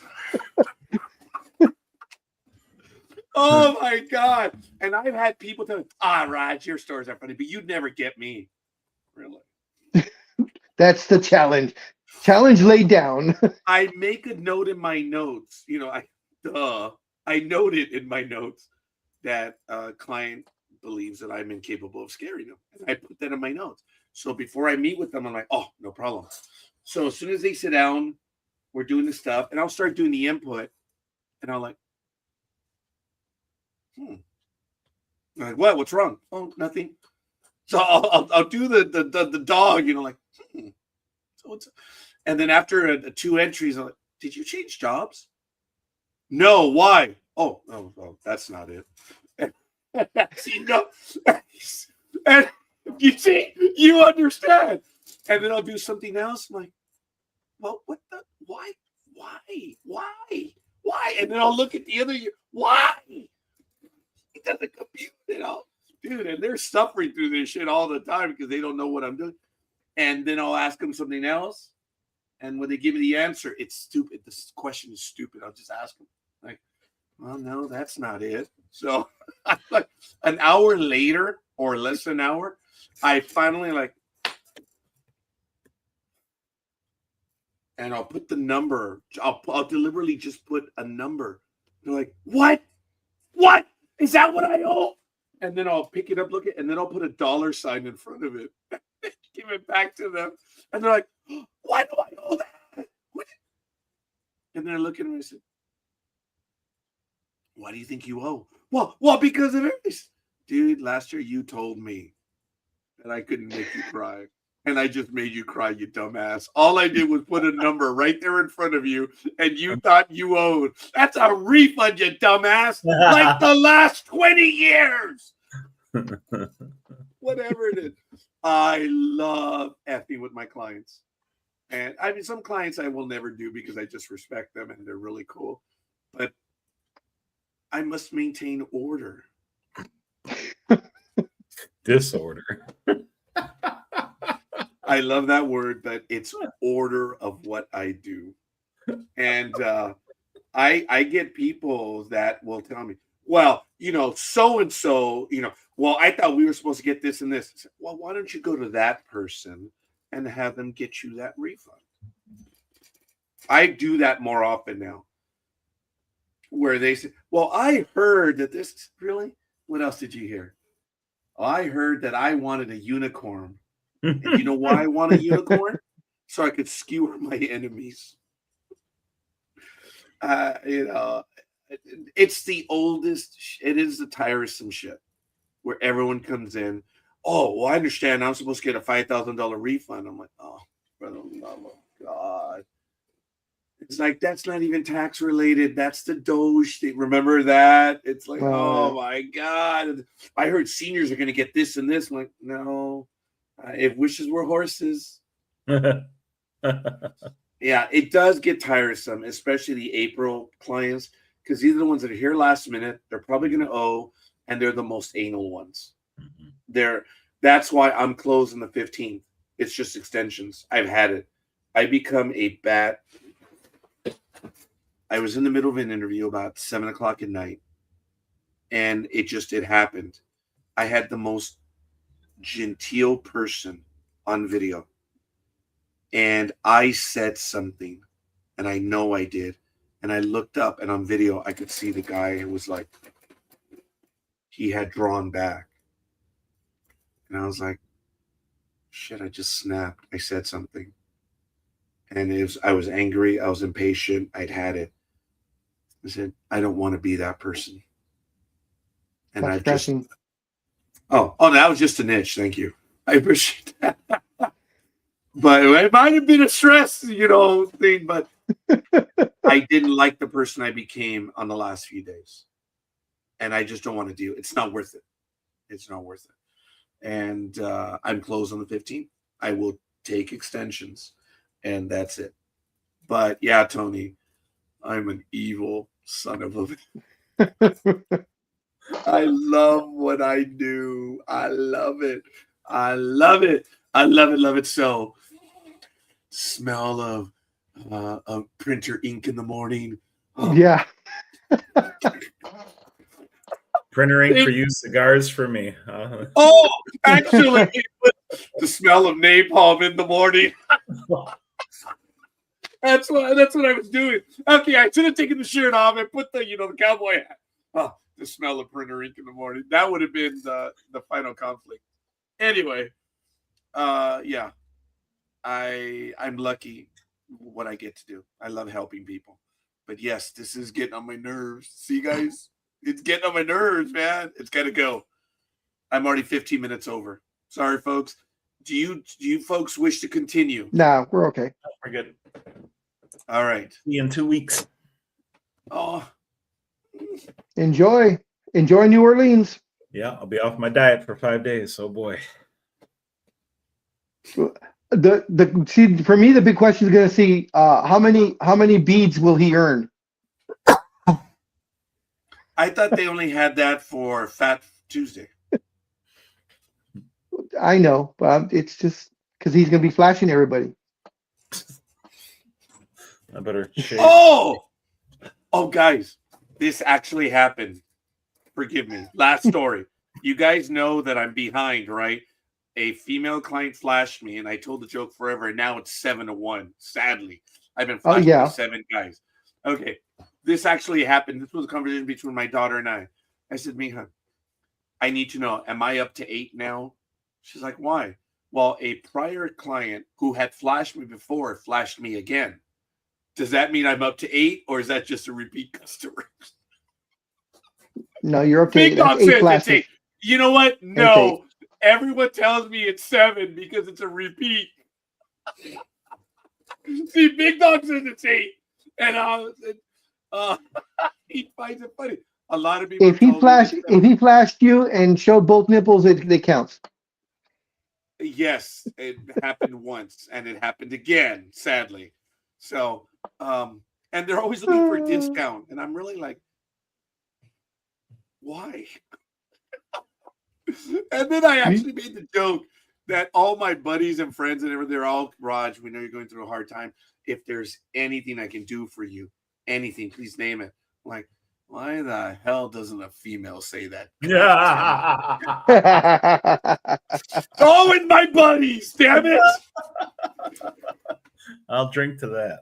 I'll drink to that. Oh, some of my buddies are listening. It's just damn, because I told them, I said, why doesn't a girl ever tell me that shit? Mm-hmm.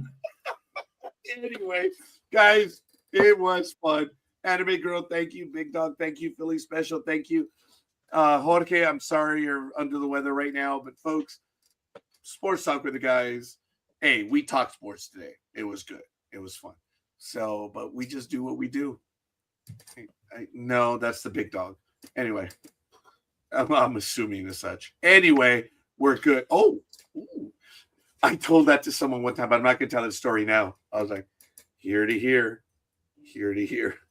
That was the shoe size story. I think I told that one. That one was cool about Carlos having the size 12, and I got mad because Carlos is like 5'1", and I was telling her, here to here, kiddo. I'm a size 12. Yeah. I was like, and then I always answer, I'm a 13 wide. Yeah. Well, Carlos, who's 5'1", had a 12 size shoe, and I got mad. It's shoe size, babe. It's shoe size.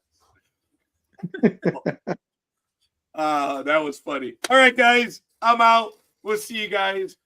We will be on next week, no doubt about it. And we love you all. We appreciate you. We'll see you guys on the other side. Peace. Later. Hasta la bye-bye.